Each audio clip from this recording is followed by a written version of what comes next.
but I had to leave the grandkids alone to defend the country. Adam Curry, John C. Dvorak. It's Sunday, August 26, 2018. This is your award-winning Gitmo Nation Media Assassination episode 1063. This is No Agenda. Preparing to venture into the other dimension and broadcasting live from the capital of the Drone Star State here in downtown Austin, Tejas, in the Cludio in the morning, everybody. I'm Adam Curry. And from northern Silicon Valley, where there's plenty of news and free soup, I'm John C. Dvorak. It's Crackpot and Buzzkill in the morning. Nice one. No one walks away from free soup. They have it at Google. Not for long. No, that's Facebook. You keep no, I think it was actually Twitter. It was actually Twitter. I think we're both wrong. No, they should. No one should have that. Support your local vendors, people. Well, I don't know where to start. I mean, travel report, McCain, so much happening. Good stuff. We traditionally start with the travel report, so I think we should go with that. Okay. I went to Chicago. This was really nice. Tina was there all week for the Ronald McDonald House Global Conference. Which you got some good weather, I guess. Completely shit. On Friday, it rained. Oh, well, then you're done. Well, no, it was a good trip. So Tina had a great time. Very well organized conference, and it really invigorated her and the Central Texas team. And so I'm like, we'll come out. I'll come out there, and we'll just tack on 2 extra days. And fun to be in a different city. We're in love. We're best friends, so it's fun to be somewhere else. Oh, and I got this fantastic deal at Lowe's Hotel. You familiar with the Lowe's? The Lowe's. Hello? Zephyr just went by. Yes, I was counting cars. Well, you make the sound. Make the sound. You were counting cars. Oh, I need to have this thing on standby. Say it again, John. You were counting cars? Oh, my God! Woo! Listen to that horn! You foamer. So what does foamer mean? Foaming at the mouth, I presume. Okay, yep. Yeah. Anyway, so I got this. Yes, I have actually stayed at that hotel. So I got an upgrade to a junior suite, a fantastic deal. Like, this is great. It's a nice hotel. Nice hotel. With Tina excited about, her job at the conference and the collective mission. It was nice. Everyone's positive, really good. Of course, to get there after the show on Thursday, we have our little procedure. It takes about 35 minutes to get the show up and out, and it's selecting title and artwork and doing credits, and editing and open to the show. And the playback was all garbled and jumpy.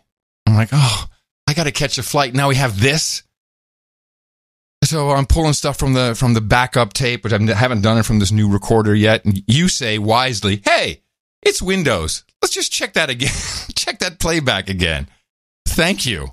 You saved me a lot of hassle with that. To the rescue. So yes, ta-da! So I have like 2 hours to get everything together and get out and get to the airport. And I drive myself. I'm not. I got plenty of time. I'm not going to take an Uber. Of course, I didn't have pre-check because I'm traveling alone, even though I paid for the privilege, but I never get it. It's probably based on my FICO score. Only when I travel with the keeper. So it's taken a little while to get through the TSA. I'm like, okay, I'm finally here. Flight delayed for 2 hours. Yeah. You know this story, man. So what was the rush? Exactly. And then you walk around Austin Bergstrom Airport. What carrier was this? You can't. Southwest. No, Southwest is typically good. This is weird because Southwest recently has been having a lot of delays, and I can't figure out why. They've had them on the West Coast too. I think it's these fires or something. There's something going on. That's possible. Hang-ups. And it affects the entire system, unfortunately. Yeah, I mean, usually when you have like a scheduled line flight, like American Airlines, it's a much bigger problem because they don't have these planes just shuttling back and forth. They have to get a plane from a different trajectory, and that can really screw you over. In Southwest, they can be late, but then they're just late the whole day, and they have to catch up somewhere overnight or whatever they do. So it was atypical, but now I don't leave until 8:15. Or 8:20, and the Austin Airport has become such a commercial piece of crap. You have all these this is the cool Austin. Here's Salt Lick. It's the airport version of Salt Lick Barbecue, which is a very famous barbecue place in Austin. And they have an airport version of it. It just it doesn't feel right. The old Austin airport on the entire other side of town was a better airport. Yeah, I never witnessed that one. And it was quaint. It was kind of like the airport you'd find in Hilo or Long Beach or or even Burbank. It was more like Burbank. But Austin's airport, the new one, was pretty cool a couple of years ago. It's just all the concessions. That we have a store called Book People, not far from real downtown, and it's one of the last independent bookstores. And it's really nice to go in there and browse, and people are helpful and they're knowledgeable. And, it's a real bookstore. It's not like a Barnes and Noble, and people support it. They have a book people at the airport, which is like 2 cases of books, the top ones. And then it's all the other tchotchkes and keep Austin candy. Weird bull crap. No, it's a souvenir shop, and they've branded it as Book People. T-shirts. Yes. It's icky. The whole thing is icky. Anyway.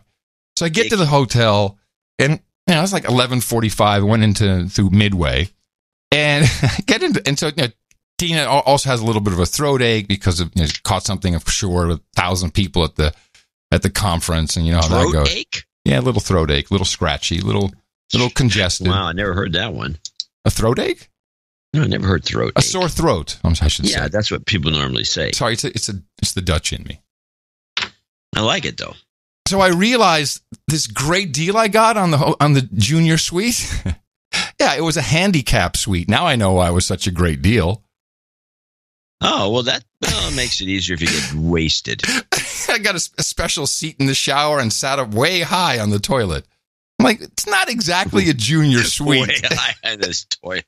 Not exactly a junior suite. You're on your throne, monsieur. Oh man! So of course, unfortunately, it was raining Friday. That we did wind up walking around quite a bit, and Tina used to live there, so I had good fun, and couldn't get in any of the restaurants she recommended, which she didn't expect for a Saturday night. I did say, "Don't you know who I am?" and they said no and hung up. I tried at least. So we wound up having dinner at. They have a couple places in Chicago. Beatrix, you ever heard of them? Nah. Nice. It just had a Wagyu beef and was like cooked for 20 hours. Yeah, it was good. And Saturday was actually fantastic. Why would you cook Wagyu beef for 20 hours? It was just good. I didn't ask. It tasted good. We had a good time. We drank rosé. It was a Saturday. It was a big park day. They had all kinds of dance groups in the park. Although to get into the park, you had to go through security. Including, although we didn't have to go through that, but there was a TSA Viper team on premises. Please. Oh, you talking about that giant park that's got the Geary stuff in it? Yeah, well, and the Bean. Millennial Bean. Park. Yeah. What would you... Yeah. It's an open air park. It's along the whole street. Yeah, every entrance. It off? Every entrance, they had a security checkpoint. Yeah. With metal detectors, look in your bags. Oh, yeah. Why, somebody's going to blow up a park? Well, the only thing I could think is there were a lot of... Oh, look at that grass fly. there were a lot of urban dance groups, and maybe there was some worry that gangbangers would show up. I don't know. Fight. That could happen. Yeah. Fight. Yeah, something like that. Now, on the way back, though, I learned something very important. I think is important for the show. We took an Uber to Midway. And the guy was very talkative, retired guy. I learned something new about what they're doing at Uber. They just released a new version of the app. I think it's possibly for the drivers only. I don't use the app anymore, so I don't know if there's a new one for the riders. But Uber no longer is stating surge pricing when it's in effect on the app. So we were just quoted a price, and the guy said, it's surge. I said, no, there's no surge. He said, yeah, there's surge. They don't say surge pricing anymore. They don't tell you what they're tacking on. So, well, that's kind of crappy. He says, it gets better. See, their pricing. So, of course, we already know their pricing rides dynamically based upon what they know about you, the rider. And that's kind of how to determine how much they're going to charge initially and what the surge fee will be. But they also, they're making assumptions about your tolerance level, basically. He said, if you don't like it, you should always reject the first fare they quote, request the ride again. He says 99% of the time you get a different quote, and it's also usually lower. So they're probing you to see what your tolerance level is. But get this, they're playing the spread between the customer and the driver because they quote the driver an extra amount fare for this surge pricing. And we figured out between the two of us that they had offered him like $4 more, but they had charged us $14 more. So they're taking the spread in the middle, and the driver can also reject the ask or the bid, basically. So he can get a different price. I mean, they are building almost like a stock exchange of the ride. Sounds more like a craps table. I think it sounds like an exchange. Well, it's stupid. People don't need this aggravation. Well, people don't know this. They just go, oh, okay, it costs that much. Click, done, good to go. But now, of course, now people are going to start to figure it out. If you reject it, then you can get a different price. But the drivers are doing the same. So it's this back and forth. It's like real-time price negotiation. Yeah, bid and ask. Yeah, without even knowing it. I thought that was really interesting. I'd say one thing, though. Don't you think it's great that you can fly out of Midway? Yeah, except it took us an hour and a half because of traffic. There was something. Can you imagine that if that took you an hour and a half to get to Midway? Can you imagine what it would take you to get to O'Hare? I don't even want to think about it. And then, 3 of course, hours. And then the Southwest flight it was only half hour, but it was delayed too. It was very confusing. Nothing was strange. Nothing was on the boards right, and people were lining up for the wrong flights and gate changes, and then back to the original gate. Something's going on with Southwest for sure, or at least this Austin to Chicago bit. There's something wrong. Huh. So, what are you going to do? So then, well, if I can just continue a little. Well, no. There's more I want to say, but maybe we go into McCain now, because otherwise I'm just yapping the whole show. Oh, yeah, McCain. He died, I heard. Yeah. You know what I like about America? No matter what if you're in the public eye, most of your life, or your adult life, whether it's in politics or show business or it doesn't matter what it is. Even if a lot of people think you're a shitheel, at the end, we're big on second chances, but we're also we always want to thank people for being part of the American story. It's like, you're a hero. Give it to the guy. He's dead. He was around. We hated him. We loved him. We enjoyed him. We despised him. Dave, I will say, after you're done with this, that is not the case on Twitter. Nor is it the case of one clip that I have, but I think you should let me know what you've got first. And then, well, okay, I'm going to tell you what I've got. I got a couple of ISOs. Oh, okay. I have a good ISO, but I have 2 or 3 ISOs today for consideration. Oh, nice. Might as well play the McCain ISO right away. This one? We're getting nothing done, my friends. We're getting nothing done. Yeah, that's pretty good. I thought that was okay. Yeah, it's all right. So they have a McCain rundown on CBS, which is 3 minutes. If you want to hear the whole story of I have no problem with that. Okay, well, let's go with it. John McCain, Senator. Again, he's a hero. He was part of our story. We can at least honor him with 3 minutes. He's part of our show. He's a big part of our show. So I'm thankful for that. And now all we've got is Lindsey Graham living at home with mom. I mean, seriously, this is hurting the show. That's a big difference in McCain, who had 7 houses. Yeah, 3 wives. 5 wives? The guy was an American hero. John McCain, senator, presidential candidate, and Vietnam War hero, has died after a 13-month battle with brain cancer. The Republican from Arizona was 81. His family announced yesterday he was discontinuing medical treatment. CBS News chief congressional correspondent Nancy Cortez looks back at the life of John McCain.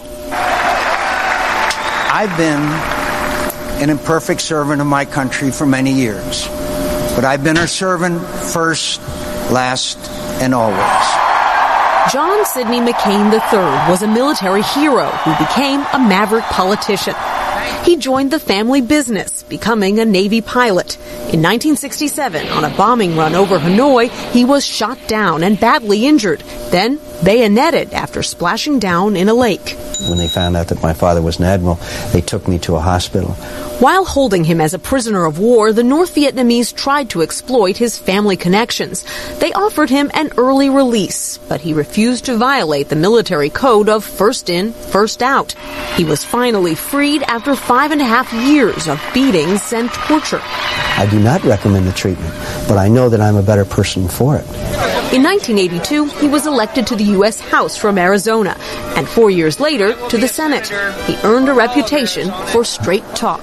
If the special interests continue to play a greater and greater role in the formulation of legislation, then we will see a breakdown of democracy as we know it. And I'm not exaggerating. In 2008, he clinched the Republican nomination, choosing another maverick as a running mate. Governor Sarah Palin of the great state of Alaska. Palin energized conservatives, but in the midst of a financial crisis, the country was ready for a change. Democrat Barack Obama beat McCain with a 2-1 electoral landslide. He returned to the Senate, became chair of the Armed Services Committee, drew fire from Donald Trump. He's a war hero because he was captured. I like people that weren't captured, okay? I hate to tell you. And returned it. That in many respects, this administration is in disarray. But in the summer of 2017, the normally sharp McCain grew fatigued and had a few verbal stumbles. In the case of Mr. Comey, the President Comey, case of President Trump. Tests revealed glioblastoma, an aggressive form of brain cancer. This disease is never... Wait a minute. They use that as an example of his brain cancer, that he made a mistake like that? You want that's a little apparently everyone odd. has brain cancer because that's our show. No, sir. Case of President Trump. Tests revealed glioblastoma, an aggressive form of brain cancer. This disease has never had a more worthy opponent. Still, the former fighter pilot returned to the Senate to cast a decisive vote against a slapdash effort to repeal parts of Obamacare. And after 3.5 decades in Congress, he left his colleagues with an entreaty to work together. We're getting nothing done, my friends. We're getting nothing done. And the times when I was involved, even in a modest way, with working on a bipartisan response to a national problem or threat are the proudest moments of my career and by far the most satisfying. A message only a maverick could deliver. Oh, quite the hagiography there from CBS, huh? It was totally that, but I want to point out something. And one of the things I got on today's show are these so-called the things I just call switchbacks. Mm-hmm. I'm now changing the term to misdirection, which is you say one thing and you exemplify it with something else. Mm-hmm. It's almost like a magic trick. Mm-hmm. Now, there's not one here necessarily. There is one kind of a back-assward one. But I want to play this again at the end, what she said at the end. This is Nancy Cordes on McCain clip. And this is what she says at the end. She just has some random quotes, and then she says, this could only be said by a maverick. She opened the whole hagiography with the word maverick, and then he's like a maverick. Right. And I don't even know what that means anymore. And then when she uses this as an example, the best example she can find of him being a maverick, I want you to listen to this carefully and tell me it's anything but just any old boring statement. We're getting nothing done, my friends. We're getting nothing done. And the times when I was involved, even in a modest way, with working on a bipartisan response to a national problem or threat are the proudest moments of my career and by far the most satisfying. A message only a maverick could deliver. You make an excellent point. What? Anyone could deliver that message. Anybody. I was thinking, if we want to have a clip of someone who actually knows John McCain's history, and there's two other people that are involved in his history that are involved with him and his whole maverick historical being, is Steve Pieczenik. And he a couple of months ago, I think May, as it was known that McCain was dying, he put out a statement, which, he's respectful about, look, McCain's dying, that's too bad, but let me tell you about John McCain, and it's not just McCain, and it's just as long as that clip we heard, the hagiography. It also involves Petraeus and Bob Kerrey, if we remember him. And I'd like to play that as a balance from someone who was biased because he's been in intelligence, been in the military, has been involved in government and defense for most of his life. And I looked up, I just started to look up a couple of things he was saying in this, and they all check out as they usually do with Pechenik. Listen to this. Hello, I'm Dr. Pechenik. Today I want to talk to you about how false heroes are created in the name of honor and grandeur for our country. In particular, I'm talking about John McCain, who's unfortunately dying, but he had a history which really put a black mark on him in our American experience of Vietnam. And let me tell you what I think. I've never liked John McCain. I knew a lot about his history. I knew that he was a spoiled, entitled brat at Indianapolis. His father was head of CINCPAC. His grandfather was a famous admiral.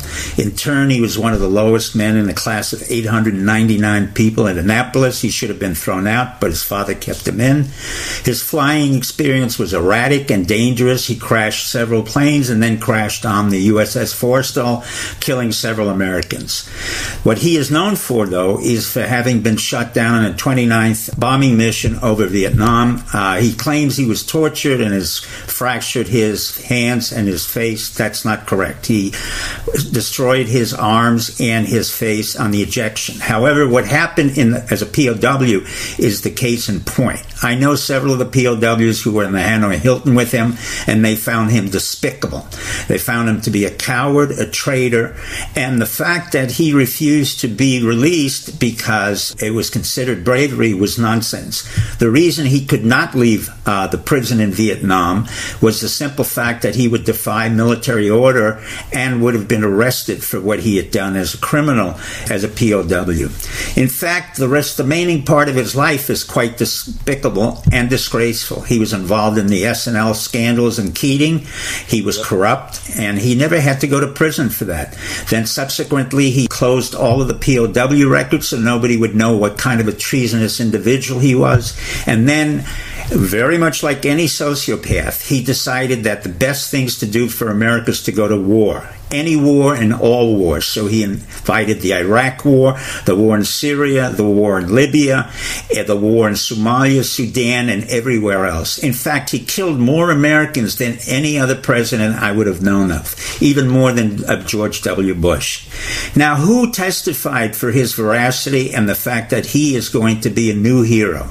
The man who testified on his behalf is none other than another coward and treasonous military officer other than David Petraeus. Let me tell you about General David Petraeus, a man who lived right next to West Point, married the commandant's daughter. He was a very ambitious little man, received all kinds of accolades as a very smart individual, went to Princeton and forced his supervisor to give him a PhD in less than a year and a half. But what was it that made David Petraeus great? It was David Petraeus. He never really had been in combat, and in fact awarded himself some combat medals, which a lot of military officers said, we don't understand how we received it.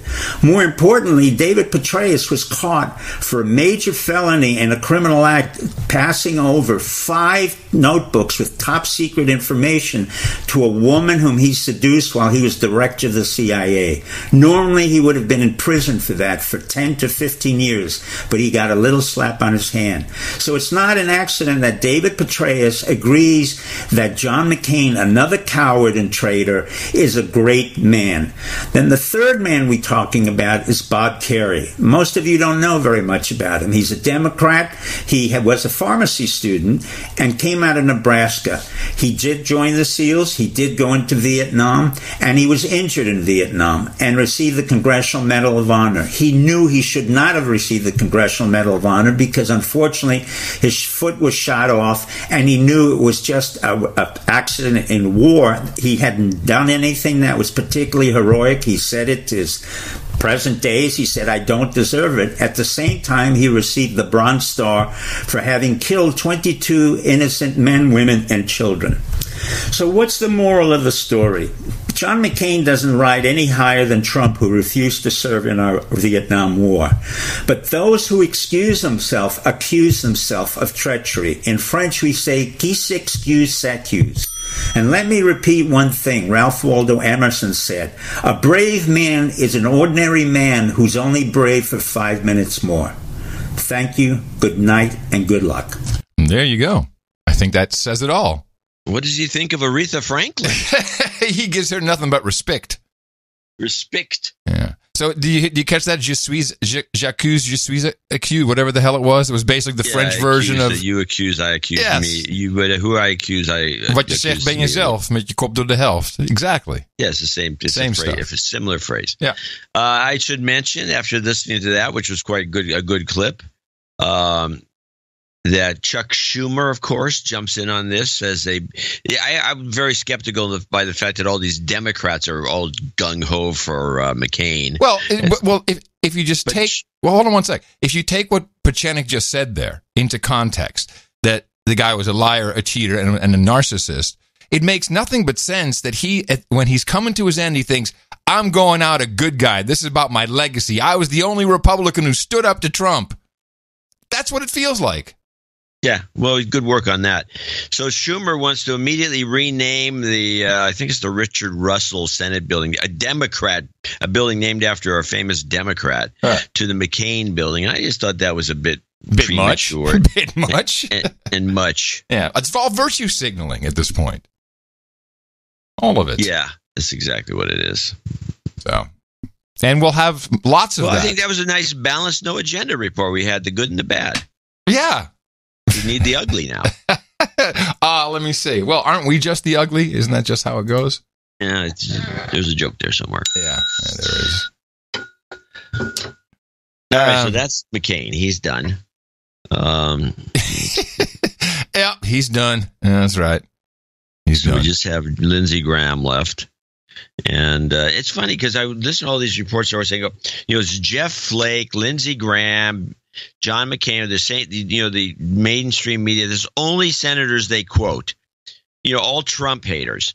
Yeah. I mean, Graham's kind of on the fence and he handles it better, but it's the same people. And we got Senator Flake said this, Jeff Flake says this, and Lindsey Graham says that, and John. There's 50 senators. Well, it's rare that anybody else has ever quoted but about 4 guys. Yeah, they got no brand recognition. It's not good enough for M5M. Surely you understand Jeff this. Flake has no real brand, or he would be running again. He does. He has the brand as the guy who resigned over Trump. Yeah. That's his brand. Yeah, that's his brand. Did he resign already? Is he still there? What's going on? No, he's still there. He's just not running for re-election. So he gets his final goodbye. Like, good work, Jeff. Good virtue signaling, bah. Yeah, pretty much. Yeah. There were some stories that were kind of overlooked. Okay. One of that I thought was kind of How weird. about every single story in the world overlooked? I mean, if it's not... Let me just get one out of the way, because I know nobody in the mainstream even touched it, because they don't know what to do with it. Mm-hmm. This is the reality winner story that we've kind of forgotten about. NSA whistleblower Reality Winner has been sentenced to 5 years and 3 months in prison, the longest sentence ever imposed in federal court for leaking government information to the media. The 26-year-old Reality Winner is the first person to be sentenced under the Espionage Act since President Trump took office. We're not laughing about her name anymore, but wow, what a failure on naming your kid, huh? Reality Winner. 5 years in the slammer. The other thing is I want to mention at the beginning, they also, Democracy Now! Is really, pull some stunts. And she's not a whistleblower. No. A whistleblower is somebody who uncovers some sort of wrongdoing. And puts their name on it. Corruption at an agency or someplace, and they blow it out of the water. They blow the whistle on someone. This is not a whistleblower. She had a document. She was a leaker. That she slipped to the media. Yeah. That has nothing to do with whistleblowing. It was just a secret that nobody wanted to but John, release. You have to understand that just like racism, racist has a new meaning. The old meaning for us is colorist, which is a new meaning. Then we have whistleblower. So now a leaker is a whistleblower, and a whistleblower is a traitor. That's what Snowden is. Snowden is a traitor. You see? Right. So it's new definitions. It's new definitions. All right, back to the clip. This out. 26-year-old reality winner is the first person to be sentenced under the Espionage Act since President Trump took office. Her sentencing Thursday came after she pleaded guilty in June to transmitting a top-secret document to a news organization. She'd faced up to 10 years in prison. This is Bobby Christine, U.S. Attorney for the Southern District of Georgia, speaking after winner's sentencing. The sentence rendered today is the longest received by a defendant for an unauthorized disclosure of national defense information to the media. It appropriately satisfies the need for both punishment and deterrence in light of the nature and seriousness of the offense.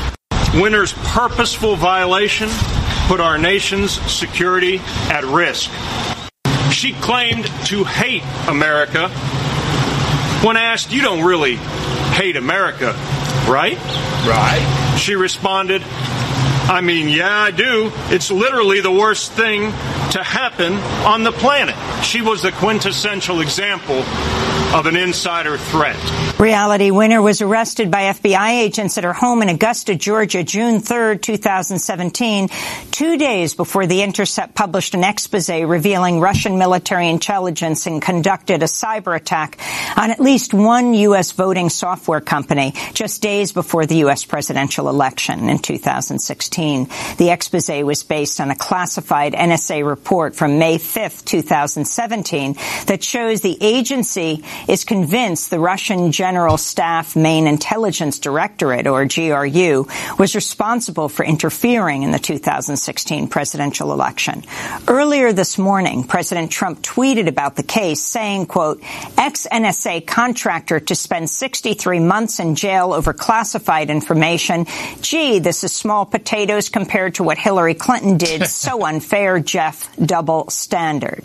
Did you see that Trump, Scott Adams mentioned this in some tweet? He did what Scott Adams calls one named her. So now she's no longer Crooked Hillary. He just said Crooked. Crooked's emails. He's one named her as Crooked. That is pretty genius. But you know what's going on? Let me finish this last clip. I want to mention something. They go on and they bring a bunch of experts in. The problem is they throw this gratuitous Trump tweet into the story, which really has nothing to do with it. No. But it just discombobulated these guys, because Trump is sounding like he's siding with reality winner because you got sentenced to too long a sentence because Hillary should be in jail. And the whole thing, it's just like to watch these guys flounder around with this crazy idea was just too funny. Well, something happened regarding the sentencing.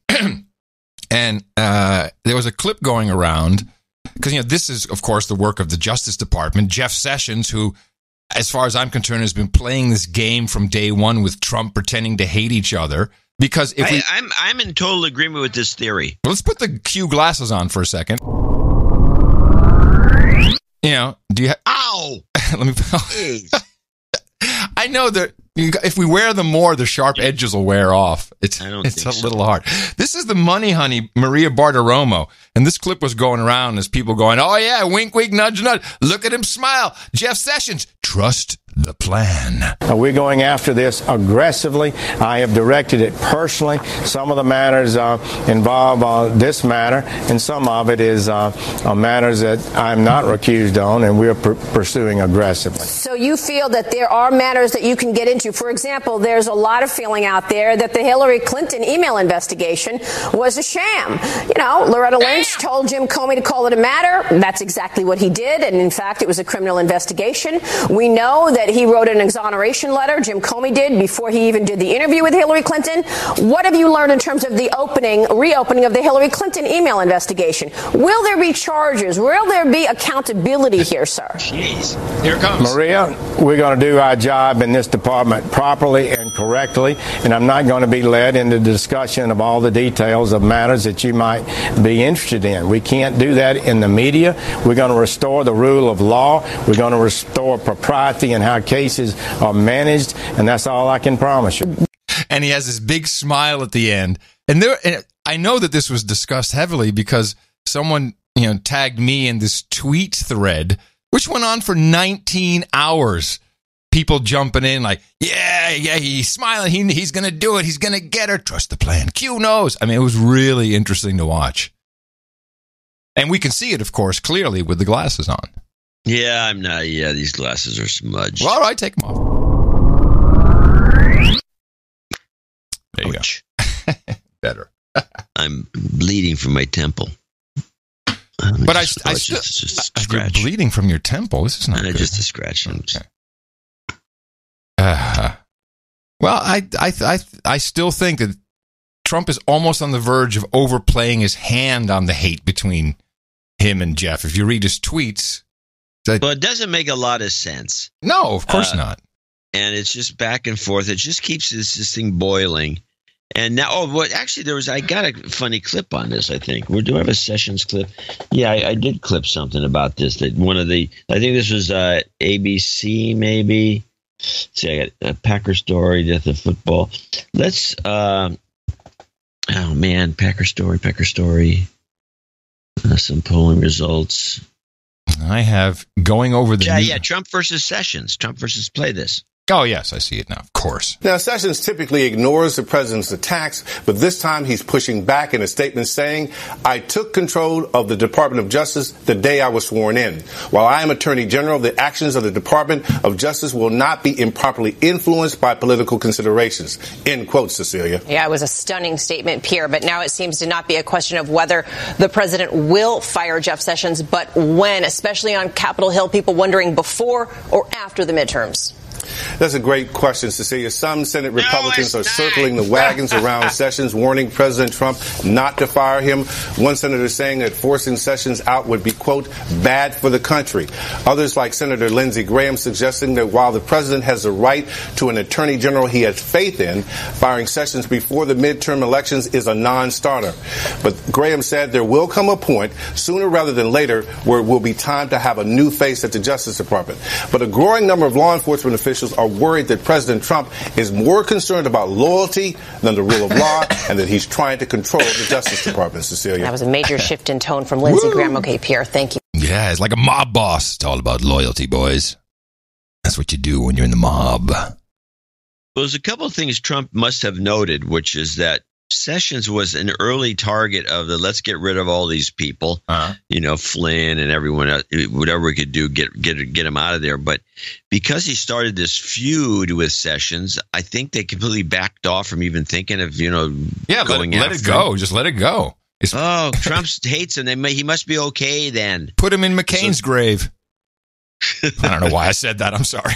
I don't even know what that means. I don't know either, but it sounds bad. I'm sorry. Yeah. But that idea, you know what I'm saying? Yeah. So let's go to one of my favorite kind of back and forth I got here, which is the David Pecker story. And this one here has misdirections, two major misdirections that I want to discuss. It's a long clip. It's okay. I got long clips today, too. It's totally okay. We got a long clip day. And there's two. I want to see if you can spot the two. This is like a little challenging because it's not easy to do. I mean, that's why I think the media deconstruction we do is so interesting. And we've talked about our methodology before. And if you're just the member of the public watching these stories, they just blow by you and you get suckered into the misdirection because it's almost like a magic act where the guy's doing something and then a big bolt shows up on the close-up magic. Where did bolt come from? I don't know. It's something I don't know. Bolt. How about flowers? Rabbit. The cups. You got the little ball in the cups and he moves it back and forth. And he says, "Which one's the ball under?" And he lifts up the cup. No, it's not there. And it's not there. Then there's a giant bolt under one of the cups. How do you do that? It's like a double whammy misdirection. Like what? Yeah. So you go what? Yeah. So they do this to the public. Bamboozling, I think it's called. And this is ABC. And on first listen, because I clip some of these things and I and both of us do this. We listen, and then we hear the misdirection or we hear the scam after we've actually deconstructed, after we listen. But you can't do that when you're watching the show live. Nobody's going to sit there and go through this thing. So I have two in this clip. Okay. And it's Tom Yamas, and I think... Oh, no. The pooper guy. No, that's not Tom Yamas. The pooper guy is Jeff Pegues. Oh, it's Pegues. I'm sorry. Yamas. All right. Yeah, sorry. Tom Yamas is a substitute. He's the new guy. He's been around for a long time. He's at least 10 years. He's not new at all. But he is he's shameless when it comes to doing these, and ABC is in general. And I want you to see if you can spot even one of the two. David Pecker, the president's friend and publisher of the National Enquirer, given immunity in exchange for information about former Trump attorney Michael Cohen. ABC's chief national affairs correspondent Tom Yamas joins us now with all the latest. Good morning, Tom. Amy, good morning to you. It's the type of high-profile split that would likely grace the cover of the National Enquirer. But this time the story involves the tabloid. The National Enquirer's boss, David Pecker, a longtime Trump ally and friend, talking to prosecutors and, according to a source, telling them the president knew about hush money deals during the campaign. This morning, another jolt to the president's inner circle. Tabloid king David Pecker, head of the National Enquirer and a longtime Trump ally, granted immunity by federal prosecutors. Michael, what's your message to the president? A source telling ABC News he agreed to provide information about Michael Cohen, the president, and the criminal investigation into campaign finance violations. In April of 1999, when we acquired American Media, Pecker's company, AMI, owns some of the biggest tabloid and gossip magazines. And in court documents related to Cohen's guilty plea, prosecutors say just 2 months after the president announced his candidacy in June of 2015, Pecker and Cohen hatched a plan to deal with negative stories against Trump by identifying such stories so they could be purchased and their publication avoided. According to the documents, the two men coordinated on silencing 2 women who claimed to have had sexual affairs with the president before he ran for office. Former Playmate Karen McDougal sold her story to Pecker's company AMI, which never published it. Were you in love with him? I was, yeah. Mm-hmm. And do you think he was in love with you? He was, yeah. And porn star Stormy Daniels received a $130,000 payoff by Cohen. Court documents allege it was Pecker who told Cohen Daniels was trying to sell her story. And Pecker also helped during the campaign by showering the president with positive news coverage. The National Enquirer endorsing him, a first for the tabloid, while trashing his opponents, including the baseless claim that Senator Ted Cruz's father was involved in the JFK assassination, then candidate Trump promoting that story. They got OJ, they got Edwards, they got this. I mean, if that was the New York Times, they would have gotten Pulitzer Prizes for their reporting. But now the president slamming those who are turning on him. Everything's wonderful, and then they get 10 years in jail, and they flip on whoever the next highest one is, or as high as you can go. It almost ought to be outlawed. It's not fair. And we've now learned the relationship between the president and David Pecker so close that sources tell us the National Enquirer actually kept a safe containing Trump-related documents. Oh, and Tom, the Manhattan District Attorney, there are reports already that they are considering charges against the Trump Organization. Yeah, this is brand new, but also very, very early in the process. The New York Times is reporting that the Manhattan DA's office is considering pursuing criminal charges against the Trump Organization and 2 senior company officials, specifically looking at how the organization accounted its reimbursement to Michael Cohen for that $130,000 payment to Stormy Daniels. But again, guys, this is still very early in the stages. Okay. So if I were listening just as a normal person who just kind of is zoned out in alpha state watching the news, I'd be like, huh? Everyone's turning on him. I think part of the misdirection, I heard 2, although the first one was really weird, about purchasing stories and keeping people quiet before he ran for president. So I don't quite see how you connect that. And the other one that clearly a whipsaw misdirection was Trump talking about these people flipping. It's not, and they kind of made it about Pecker, but I don't think that was out of context of Pecker. Did I get anything right? Well, that you may have. I think you've got those two, or I think your analysis is correct. But I don't think those are the major ones I was looking at. Okay, and I want to play them. The first one is this one, which is the Pecker ABC misdirection. It's not this one here. Listen to the premise This is one where you premise something and then you use Trump quotes. Right. Now, listen to it. And the quotes have nothing to do with the premise. Gotcha. A first for the tabloid while trashing his opponents, including the baseless claim that Senator Ted Cruz's father was involved in the JFK assassination. Then candidate Trump promoting that story. They got OJ, they got Edwards, they got this. I mean, if that was the New York Times, they would have gotten Pulitzer prizes for their reporting. But now the president slamming those who are turning on him. Stop. So was he actually talking about that Cruz story in that clip? He's talking about no. That's what Well, I mean, he's just talking about the Inquirer in general. But Yama says Trump was promoting the story that Cruz's dad killed Kennedy or had something to do with it, and then they play a clip that does not promote that. Doesn't mention him at all. No, I agree. It certainly sounds like it's in that context, which is why it's so good.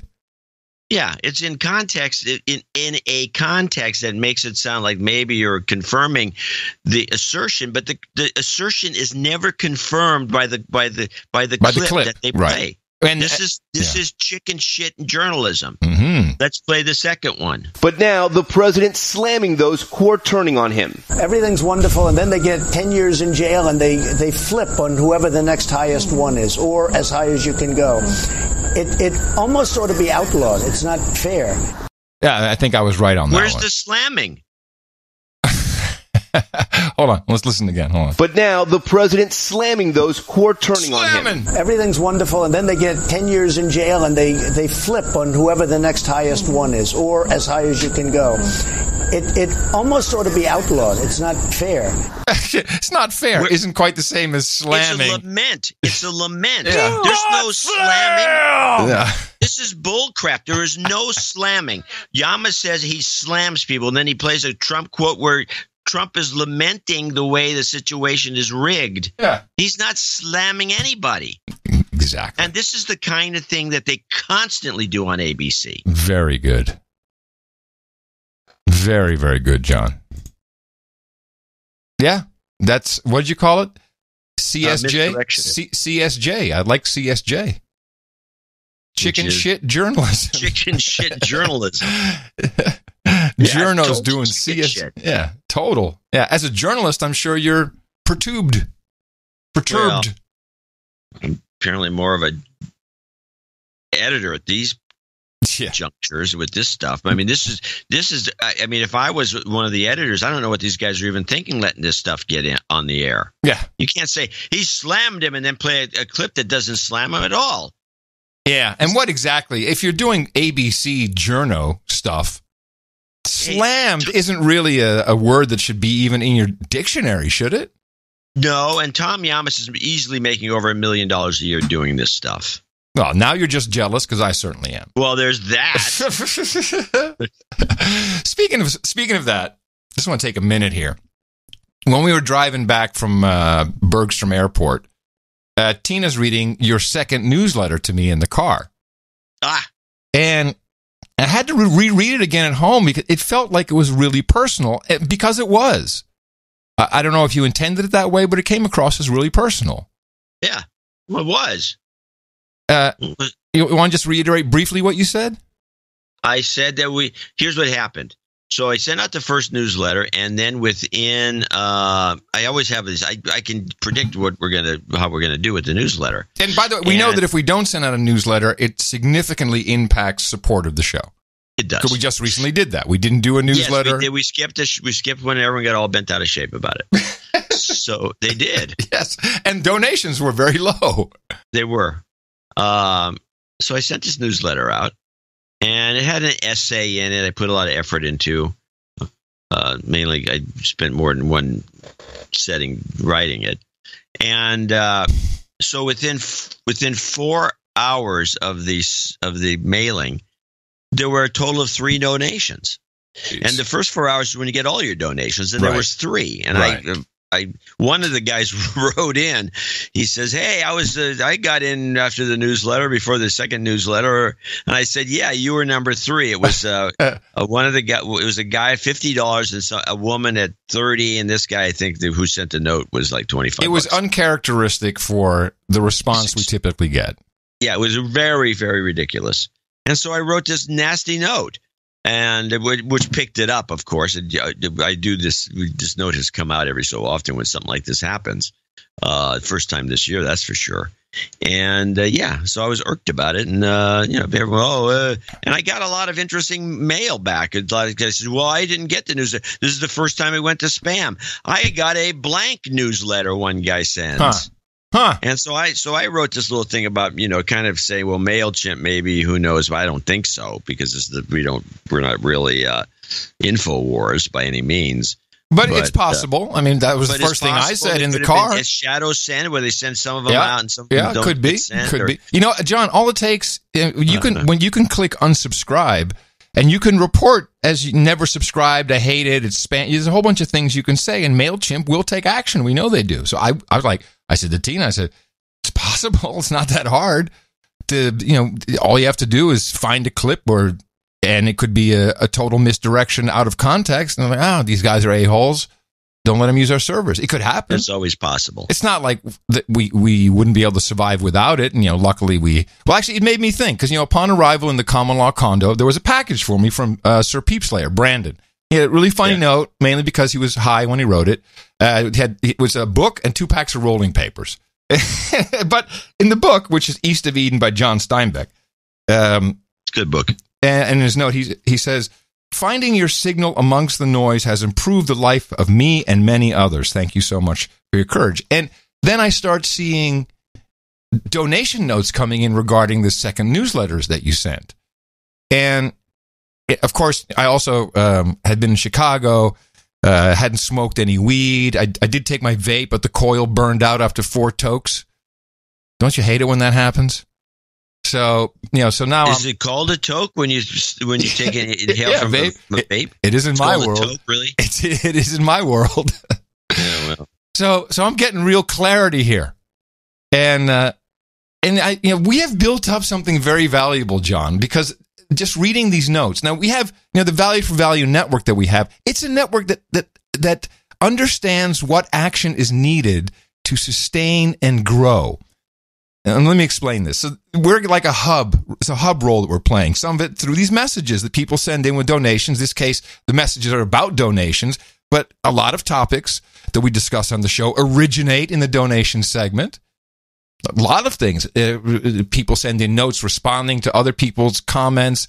And regardless of how effective karma and rain sticks are, it is an accepted and valued action, or maybe even transaction, within our Value for Value network. So a lot of this runs in multiple layers on our stack on the physical internet, and I started to write stuff down on what we have in our network. We have our producer maintained infrastructure with a team, Sir Void Zero, Sir Bemrose, Aaroner, I'm forgetting many others. We've got our own storage and delivery. We've got the troll room, noagendasocial.com. We have some organic form of conduct policy with producers who take on the responsibility to maintain the overall quality of our product. All, actions of value, which makes the No Agenda Show podcast more than just a podcast. And don't forget the artists. Well, here we go. We have the radio station. I wrote them down. We have at least 50 maintained No Agenda Stream. We have at least 50 maintained applications, web and otherwise. We have the Art Generator, No Agenda Player, No Agenda Search. We have Dave Jones, who continues to build on the original Freedom Controller that takes all of our data, turns it into show notes, and archives them in multiple formats that are machine readable. Other web applications access this, the content, the data, use it for all kinds of stuff. We have meta sites like noagendaentertainment.com. We have transcriptions, alert networks like the Bat Single, audio producers, songwriters, musicians, DJs, mixers, often collaborating amongst themselves. Dude's name Ben, Dudette's name Bernadette, dude's name Mohammed. We got Scouts. We got Eagle Scouts, Knights, Dames, Barons, Baronets, Viscountesses, Dukes, Grand Dukes. Help me, John. I can't remember all the peerage. Anonymous donors. spooks, bankers, doctors, nurses, airmen, airwomen, business, politicians. We have every non-member of the social justice warrior LGBTQIAAP community represented. And we have shows that started as a part of the network. We have shows. Don't forget there's shows. DH Unplugged, Drimerica, Rhino the Bearded, Congressional Dish, Nick the Rat, Rock and Roll Geek. I know I'm forgetting a lot. It doesn't matter because you can't just jump into this network like we used to contract or hire people at Podshow or Mevio or any other content network, because no one owns this. No one really runs it as an individual. It just is. And you build up your value by participating. And it takes time, but my experience is that when you participate in the Value for Value network in the correct manner, you will receive exactly what you need to get out of it. I know that's the way it is for me. I don't know if you feel the same, but we put a lot in, and I think we get out what we deserve. So the network, again, it utilizes the physical computer network, no different from social networks, just the internet. It's a network of tens of thousands of nodes with expertise in almost any field imaginable. We understand how to connect, interact, and exchange information in a productive manner for all. That's why we're all producers. And you and I, John, are running this shit out of a closet and a desk drawer. Pretty much. This is legacy. Yeah. I'm like, Somebody holy. to write a book about it. No, it's something to continue to build, and it will be around long after we're gone. These shows all have their own pieces within the network. It really hit me. Again, the weed was good too, but I mean, we're like a router in this network, a big one, but there's others forming. Anyway, that's my rant for the day. Well, I think we should then play my other ISO, the lip reading redux.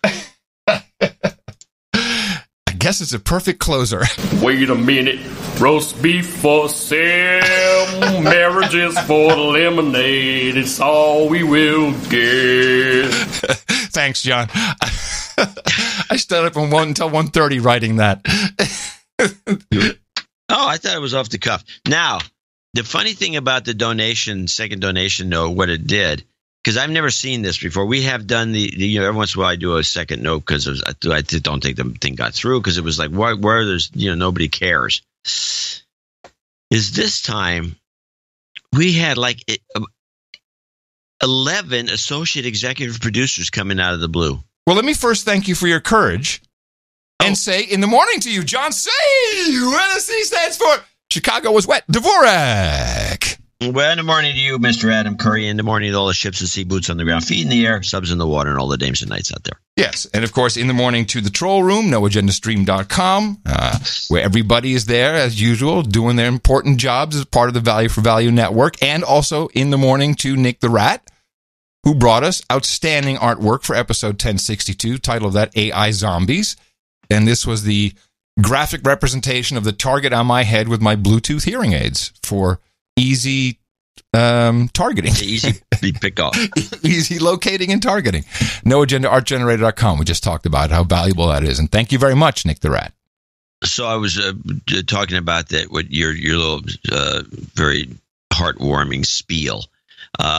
Mimi says to me, she says, "What happened?"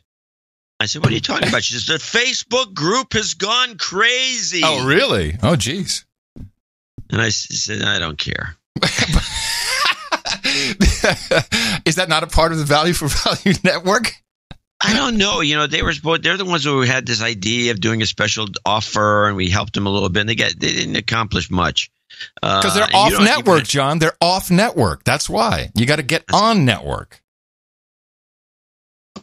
Well, they're on a network. Yeah. I don't know what.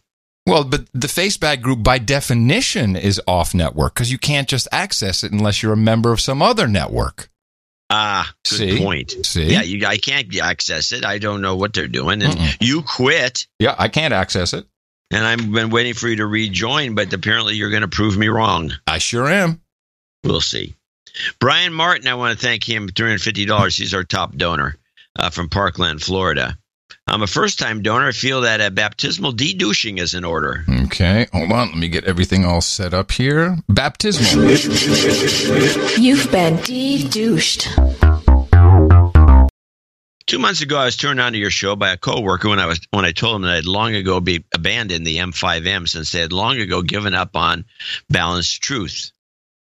By the way, I got a couple of notes for a while, over the last few months. What is M5M? What's M5M? And it's Haxor for MSM. Okay. Yes. Somebody brought it up. Which is abbreviation for mainstream media. So now it's code. Yes. Since they had long ago given up on the balanced truth, as we noted with these reports from Tom Yamas. Mm-hmm. Interestingly, I had wished that a show to break apart the media was exactly what the world needed. While there are times where I think you go off the rails a bit. Okay. Well, yeah. For the most part, you are right on target. I liken to the feeling of a shower after not bathing for a few days. Media and government are the dirt, and you are the grime. It's a layer of grime that we help wash off. M5M grime. Please give me anything else sharped in there, all gold, followed by a Dana Loesch. What's wrong with you? Rounded off by Space Force. RESPICT. There's something wrong with you. There's something seriously wrong with wrong you. One. Space Force. Why is that the wrong one? You've got karma. It's a good one, though.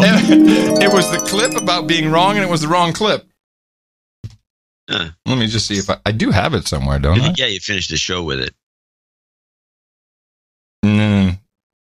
I don't know.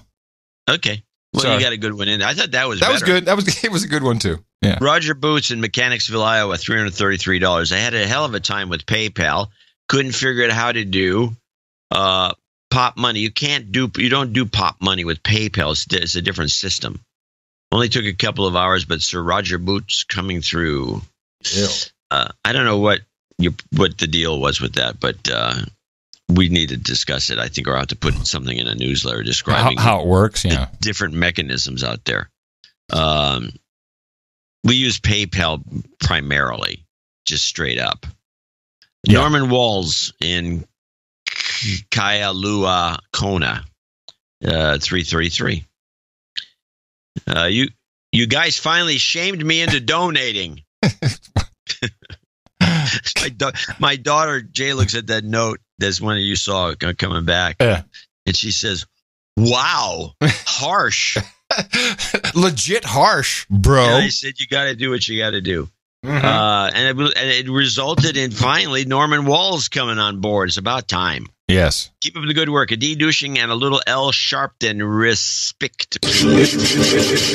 You've been de-douched. He's getting lunch at Chipotle. Sing along. The tortillas in the race. Kim Kardashian, Sigourney Weaver, Rush, RESPICT.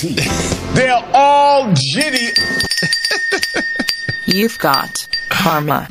It is a favorite. What I like is the word tortise. Tortise, the tortise in the race. Sigourney Weaver. Yeah.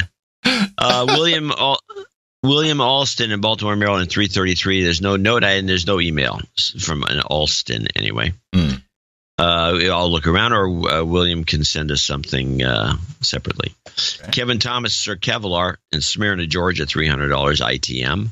That's what he says. ITM. ITM to you. Wow.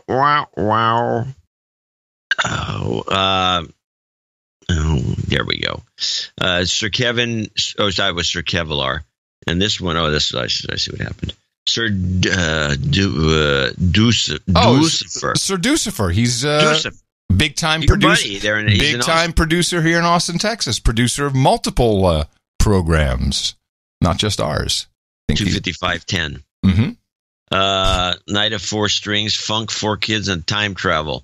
Excellent words on the Democrat vote drive campaign rotation for the upcoming election cycles, Mr. Dvorak. It's reason for my support. Oh, wait. Before you continue, I want to thank Craig Rogers, who registered TrumpRotation.com, which points to the list. Yes, it does. Thank you, Craig.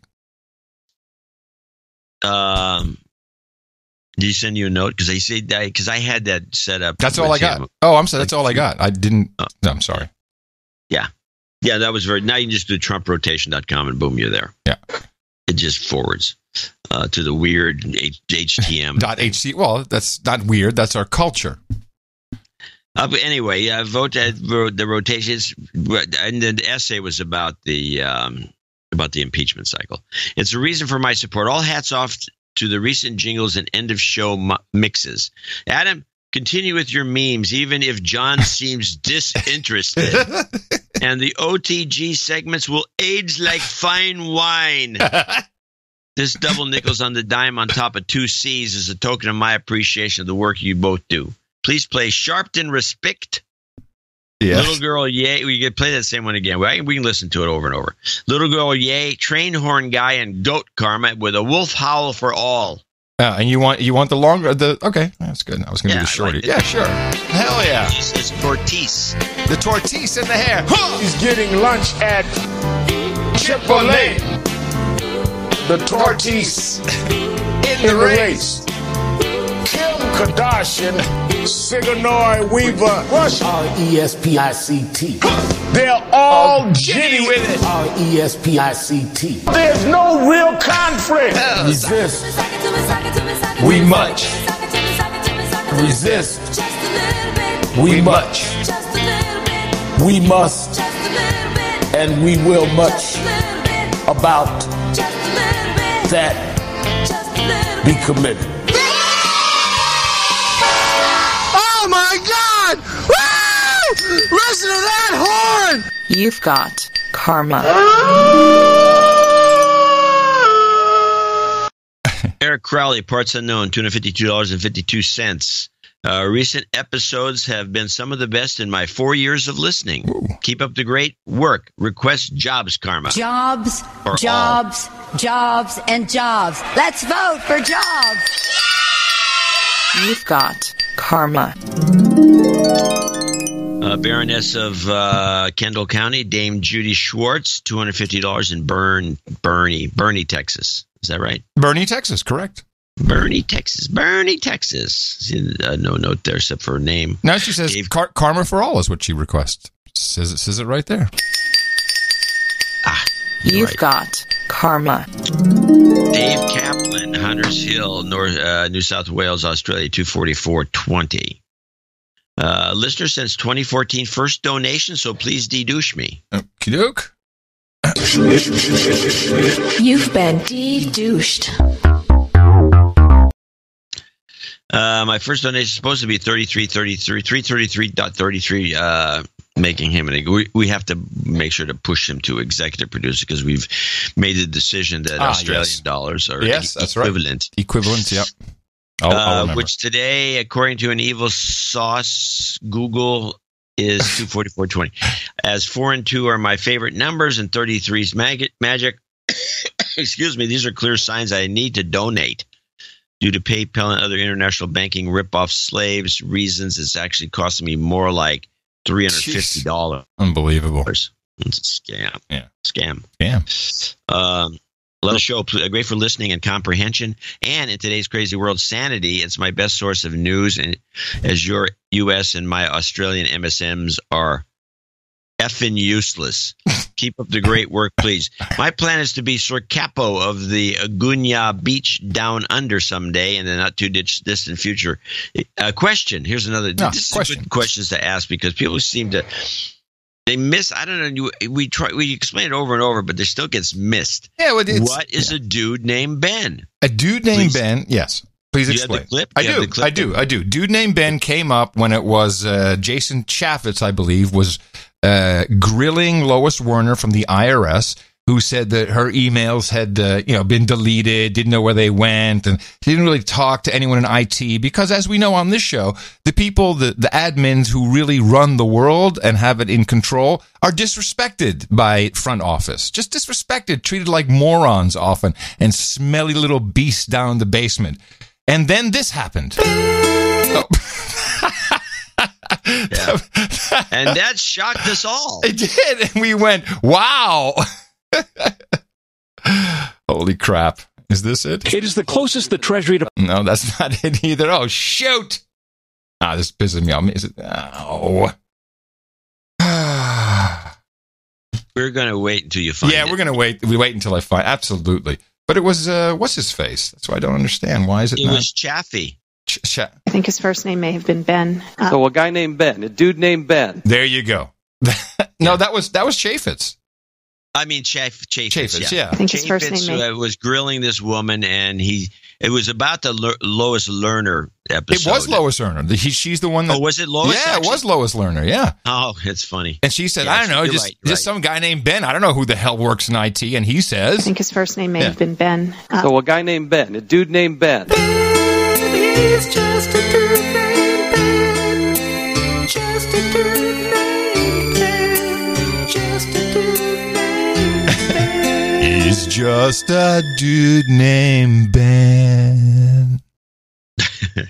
That's where dude named Ben comes from. Yes. Baron Craig Kuttner in Norfolk. And by the way, again, we just played the clip and somebody starts calling themselves dude named Ben. It caught on. Yeah. It wasn't our idea to make it a meme. None of this shit is our idea, John. None of it. Baron Craig Kuttner in Norwalk, Connecticut, 23457. This is weird because we have two of these 23457s when you think it should be 23456. Anyway, responding to the call to arms to rescue the BPITU, America can't let the M5M win this battle royale. Stop reading this and get back to the show. Turn down speakers. Club 33, 69 dudes. Also get some house selling karma. That's what I need, he says. Club 33. Do we have a Club 33 jingle? I don't think we have a Club 33 jingle. I don't know. No, I don't think maybe what's the other thing he's asked? Well, I can do 69 dudes and some house selling karma. Yeah, okay. I think I can do 6969. Let's see. Yes, and house selling karma. Give it a shot. See how far we get. Turn down your speakers! Straight from Reseda, here she is, Raven. Give it up. 69. Well, something like that. You've got karma. Wasn't the Bill and Ted, but close enough. Not quite. Okay, now we have, I'm just doing a quick search because somebody requested they put their email in here, which I won't read out loud. Donation note, August 24th. This would be it. Okay. I have to... These are the long notes. Squirrel mail, yeah. Please keep it to Paul, 23337, and he sends a note, and I have the note on the other screen. Today I'll be joining the roundtable accounting below. Please knight me as Sir Up. Hope it's not someone else. Can I get some chocolate and peanut butter at the roundtable? Okay, chocolate and peanut butter, putting it on the list for staff to get that ready. That's actually pretty good. Mm-hmm. I think you can make a candy bar with that theory. Jingles, please. Since vaccine water seems to stop making headlines, how about a clip of her? Triple goat karma. Now, he has some comments after those are the jingles. Two things. Potentially a fun slogan for the M5M along the lines of "It bleeds, it leads. If you scare them, you can sail them." Sail them? That's what it says, but I think it means sell them. Scare them something. Sell them. Yeah, scare them, sell them probably. Yeah. I have a thought about why so many people are amygdala bloated. News, science, and politics is the new religion. I'm not in the camp saying science isn't true, even though I identify as a Christian. What I'm saying is that people have always needed to belong to something bigger than themselves. Kingdoms, countries, trades, such as fishermen, and religion. Although it's really screwed a lot of things up over the edges, have all of them have generally filled that role. With religion, people would gather weekly together, and if they didn't believe, they would belong. Right. Society as a whole doesn't have that. Facebag and Twitter proclaim to fill this, but it's empty, as you know. Mm-hmm. Even you two have your bi-weekly ritual with each other that you let us all in on. That's one way of looking at it, for sure. Now, I don't know that he's on the list to be knighted. Yes, he is. Sir Up? Yeah, he is. Syrup. Yeah, okay. He is. I get it. Syrup. Syrup. Syrup. Syrup. My millennials, stay woke. You've got karma. Triple goat karma. Never heard of it. Stephanie Batters in Tiverton, Rhode Island, $200.70. I donate today to celebrate my second wedding anniversary with my smoking hot husband, Sir Knives of the Providence Plantations. And they never had a fight. On 8/27. $200.70 is a nod toward when we started dating in 2007, shortly after No Agenda's birthday. I think I remember this. I think. Maybe not. Maybe. Yeah. This is my first donation. But Sir Knives donated $230.33 toward my damehood for show 1050 in honor of his 30th birthday in July. Unfortunately, he didn't get shout out for his Friday the 13th birthday. Really? Even after I sent Adam an error email with the hope he'd get a belated shout out during show 1051. Oh, no. Might have been crappy luck on a superstitious day, but it was Friday the 13th. Yeah. But I feel I have to call out Adam as a douchebag. Douchebag. Sorry, Adam. No, it's a deserved douching. You got it. Uh-oh. However, I'd like to, However, I'd like to de-douche both Adam and myself if you kindly play the Russian Connection jingle and give us goat karma for a healthy, lifelong marriage. I'll also take a Space Force if it's not too much to toss that in. I look forward to one day earning my seat at the round table, but for now, I'm happy to support the best podcast in the universe and surprise the man I love during our weekly No Agenda Sunday brunch. As you may know, millennials are known for being obsessed with brunch. It's true. De-douche. You've been de-douched. It's true. Yeah, all right. Yeah, I have that for you, of course. My heart, there's so many memes about Russia and what Trump is trying to hide. Conway and Spicer say things are nicer than what they're willing to confide. So many dudes think that this is just fake news. I know they're wrong, wait and see. Someday we'll find it, the Russia connection, the Donald, the Putin, and the I love this. That is Space Force. You've got karma. Hey, we forget about things. I forgot about that one entirely. I forgot about that one, too. It's a good one. Anyway, Stephanie Batters, she battered you on that one.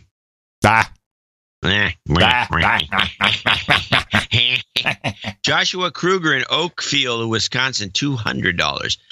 I can't tell you how much I appreciate your show. The new level of critical thinking you've taught me and the balanced perspective on the world around us that you provide have been invaluable. I've become pretty steady listener since the campaign season. I've been wanting to donate for a while now, especially since I've become increasingly aware of the very real benefit that I get from listening to your show. Not only can I analyze everything in life much better, I am also able to teach it to my children, which is far more important to me. I listen on and off with my brother, Jesse, douchebag. Douchebag. Starting about 10 years ago, but only when I was at his place. At that time, I found the waking process a little frightening and somewhat painful, as you made me aware of the deceit behind everything we see and hear. The deceit behind everything we see and hear. It was a little shocking and abrupt. Now I can't take anything at face value. I find myself questioning everything and looking for the motivation behind it. People are generally lazy, and if we take the effort to do or say something, it took something to motivate us. I like to wonder what it is. I finally decided to donate when you guys were talking about the palindrome 8118, which is the birthday of my 8th and most recent human resource. I don't know. I know I don't like the feeling of not getting paid for my work, which did happen once this year. And whenever I'm listening, I can't fully enjoy it because I feel like a douchebag. I was surprised when I looked at your donation page. There are plenty of low dollar options, and these add up. I know I they do on my credit card statement. Listeners, not only are we doing ourselves a favor by donating and keeping John and Adam around for our listening pleasure, but we are directly helping spread the truth and light to those around us, and that is a worthwhile cause. I don't need any karma. Hopefully this will be karma enough and help money stop flowing money stop flowing through my hands like water. Yes. Sorry about that. Whenever I feel like I should have more money at the end of the month, I think I'm kind of stealing content from John and Adam, and that's my karma. Maybe play, oh my God, did you hear that horn? Thank you, and keep up the fantastic work. Oh my God! Woo! Listen to that horn! By the way, I want to thank Walter Ostler. He was the producer who created the Russian Connection song. It's excellent. Yeah, it is. Sir Patrick of the Pugner Order, Carnation, Washington, $200. Really enjoyed Adam's net neutrality commentary lately. Keep up the good fight. Thank you. Christopher Blanco in Mayfield Heights, Ohio, $200. And there's a birthday here somewhere. Yes. Happy birthday, my smoking hot wife, Dame Ashley, Lady of the Lake, on August 28th. Note, after 6 months of experiencing joblessness, I'm finally experiencing job fullness. Yes. And thought it was time to donate. At my new job, I'm working with a large group of millennials. I think, like geese or gander. Millennials is a goop. A goop of millennials. Okay. But it's a funny idea.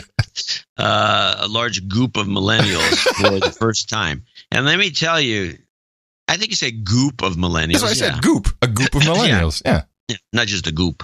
No, goop of millennials. Let me tell you, it's an experience. They probably like brunch. I'm sure of that.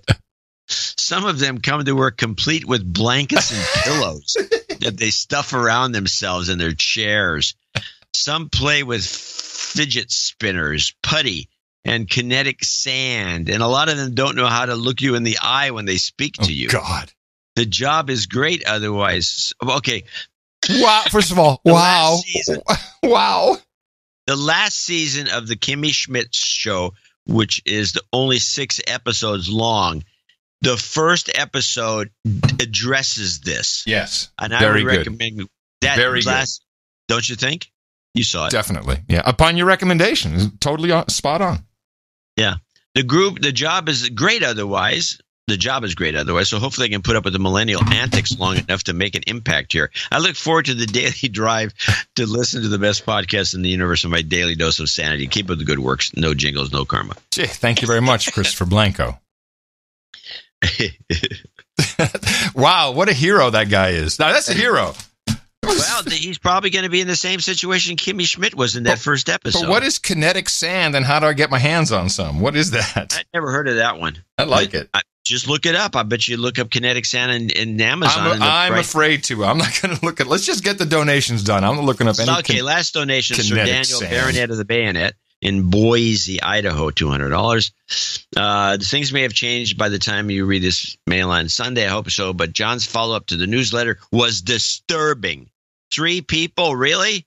Well, it's been a while. That was my cue to donate. I don't know what the rest of the producers about them, but I don't know what I would do without no agenda. Without the show, I'd have no respite. Respect. From the MSM bullcrap, and my amygdala would be swollen beyond recovery. Step up and contribute. This donation should make me a baronet. I don't know if they got territory and a Sir A. Rydstad has already claimed the Treasure Valley, so I'll need to do some thinking about it. I would like a title change to Sir Daniel Baronet of the Bayonet. I don't think that's on the list, actually. Let me put that. Just now. Yeah. I'm moving this month, I can see why. So I could have a shot at moving karma and a chaser of relationship karma and being a millennial. How's that brunch doing? And I need some Maxine's My Millennial Stay Woke. Thank you both for your courage and we have a lot of millennials who listen to the show, and for some reason they get a kick out of us discussing them. It's part of these 2 old guys. It's part of it. Thank you for your courage and passion, love and light. And he's got a little PS for me. Okay, so he needs to stay woke and karma. Huh? Yeah, stay working and moving karma. My millennials, stay woke. You've got karma. Gotcha. And that concludes our executive and associate executive producers who, believe me, did not exist before that little note was sent out, except for maybe two of them. And I want to thank them for contributing to show 1063. Well, and I want to, what I said before, thank you very much for understanding how the network functions, and it comes back. It always does. It's a very beautiful thing. I have no idea how it happened, but I can now recognize it. And we will be thanking more people, $50 and above. Magic! It is. Look, a bolt appeared. Magic! And these, of course, are titles that are real and can be used anywhere credits are accepted. And as you can read, some people now are experiencing job fullness when they put it on their LinkedIn profile. So give that a shot. And remember, we have another show coming up for you on Thursday. And you can remember us at Dvorak.org/NA. Feeling pretty good about that action, though. Thank you all so much. But continue to go out there and propagate. Our formula is this. We go out, we hit people in the mouth.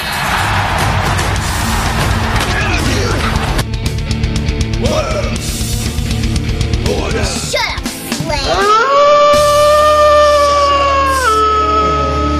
Yay. So I did not see these clips in your clip list, which means you probably didn't see it and didn't hear about it.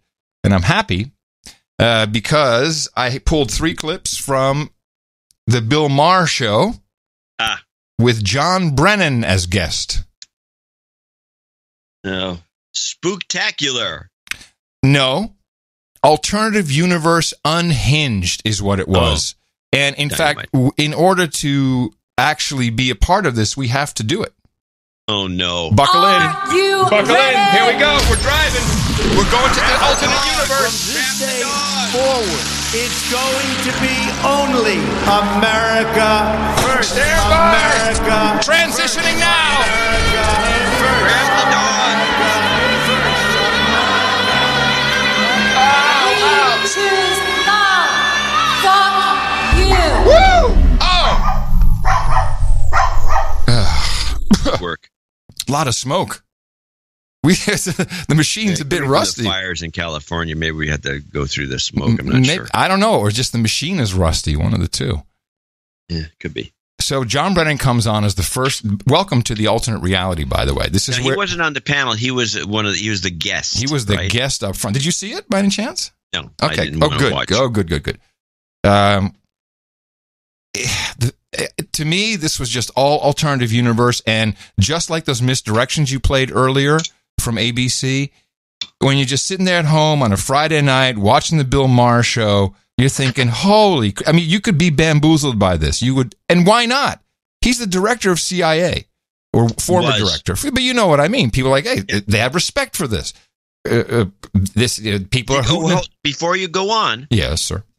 Because I didn't see it. Did Bill Maher ask him the question? Because Bill Maher, we know, hates Muslims. Did he ask him if he was a Muslim? No, I think he forgot. He ran out of time. Ran out of time. But he asked him just about everything else. And, of course, we start off with this security clearance business and just how horrible this is that Trump has taken away his clearance. And we need to clear up the air a little bit about his use of his clearance. You know, some people on the right have accused you of wanting to monetize. That's their argument against you. You're not here to monetize anything, are you, John? No, I am not. I didn't ask to keep my security. No. He's over at NBC to monetize his clearance, isn't he? He doesn't monetize it on HBO. It's just NBC. No, he monetizes it at MSNBC mostly. All of NBC News, yes. Clearances. Former directors don't do that. We keep those clearances because sometimes those in government want to be able to avail themselves of our experiences, our expertise, our knowledge about certain issues. So people serve on commissions. Sometimes they serve on private sector boards, whatever. But this is the first time in 38 years that I haven't had a security clearance. And the basis for the revocation is is bogus. Bogus? Mr. Bogus. Trump and his administration didn't adhere even to the process that they reaffirmed last year. And the politicization of security clearances, either the granting or the revocation, is a real threat to our national security, which is why so many people came out and opposed his action. And so I certainly hope... So many people came out for you. Oh, the big names. Admiral McRaven said... Wait, hold on. Stop the tape. You can stop it as often as you want, John. These are long clips. This left-wing audience, radical progressives that love Bill Maher, are clapping and hooting. And one thing is, they want the security state so bad. Yes, give it to me. They want a bunch of spooks everywhere spying on everyone. Is this what This is what they're indicating? Affirmative. Oh my God. Admiral McRaven said. He said, please revoke my security clearance. It would be an honor, considering what you did to Brennan. Yeah, so everybody with a brain is on your side. It's interesting, Jared and Ivanka still have clearances. You, one of the guys who was the architect of getting bin Laden, does not. And where are those? You should have. By the way, can we see those pictures already? Can we see those pictures of the burial? Let's see. I wouldn't mind. Can we see the pictures of bin Laden shot through the head? I wouldn't mind. No one asks about those anymore, do they? Remember, we couldn't show them. We have them, but we can't show them to you because Muslims might get disturbing. angry. No, Muslims might get angry. That's what it was. Come on. Yeah. That's what it was. Well, it seems as though Rand Paul was the one who put this idea. Yes. Donald Trump. I didn't know that. Did Rand Paul start this? Or what? The strip them of their clearance or the monetizing clearance. I think so. I think you might be right. Oh, well, bad Rand Paul. Well, it seems as though Rand Paul was the one who put this idea. Yes. Donald Trump's head. And dead to me, Rand Paul. Yeah. Well, Rand Paul has never served on the Intelligence Committee. He knows not of which he's. Yes, he's dead to me. Yes. What? I mean, you say that about someone who really, really double crosses you personally, maybe. Like, that person's dead to me. But in this case, yeah. Rand Paul's the only guy that could go on that show and actually hold his own. And Maher liked him. Now he's dead to him because John Brennan lost his security clearance and Maher is defending John. What is this? Is Dimension B craziness? Were you not in the machine when we came over here? I'm just saying. It's just I've never seen it this bad. Rand Paul. Well, maybe Rand this Paul counts for the smoke. Yeah, and the dog doesn't look too good, actually. He's got an arched back. He might puke. Never served on the Intelligence Committee. He knows not of which he speaks, but yet he... Isn't that he knows not? Is that Shakespeare? Is he quoting Shakespeare now? He knows not of what he speaks. Donald Duck for all I know. Rand Paul. Well, Rand Paul has never served on the Intelligence Committee. He knows not of which he speaks, but yet he has this impression... Yes! He knows not of what he speaks. Monetizing security clearances, so he continues to spout out on these issues. But again, I believe very strongly in the principle that national security is one of the most sacred and solemn professions in this government. And every American citizen deserves to have national security professionals, intelligence professionals, who are not going to be political, not going to be politicized, and no president ever... Not going to be political. All this John Brennan did since the day he got out is bitch and moan politically about Trump. Didn't he say they're not going to be political? J'accuse dessus. Oh, man. In this government. And remember, John, if at any point you get nauseous in Dimension B, just look at the ground and it will all go away. Every American citizen deserves to have national security professionals, intelligence professionals, who are not going to be political, not going to be politicized, and no president ever should take that capability away from them. Yeah! Ever! Everyone's just jitty with it. Now, Brennan on the M5M, and I do not consider this to be M5M, it's HBO, has walked back his treasonous statement. What Trump is doing exceeds treasonous. So what does he do here? Wait, what's beyond treason? If it exceeds treasonous, what's beyond? What is the next step beside treason? Is treason Hitler exceeds treason? Hitler can't be anything else but Hitler. Just Hitler. Yes. I just kind of. I just want to like to know what exceeds treasonous means. Actually, I think, did he say beyond treason or exceed? Yeah, something like that. So it's beyond. It's something. Well, he's going to quote himself again, and he's not going to double down. He's going to triple down. You know, I've been having a hell of a time here on this show trying to get my guests to say the word treason. I think the president is that how the show works? Like in the pre-interview. Hi, I'm Bill. Great for being on the show.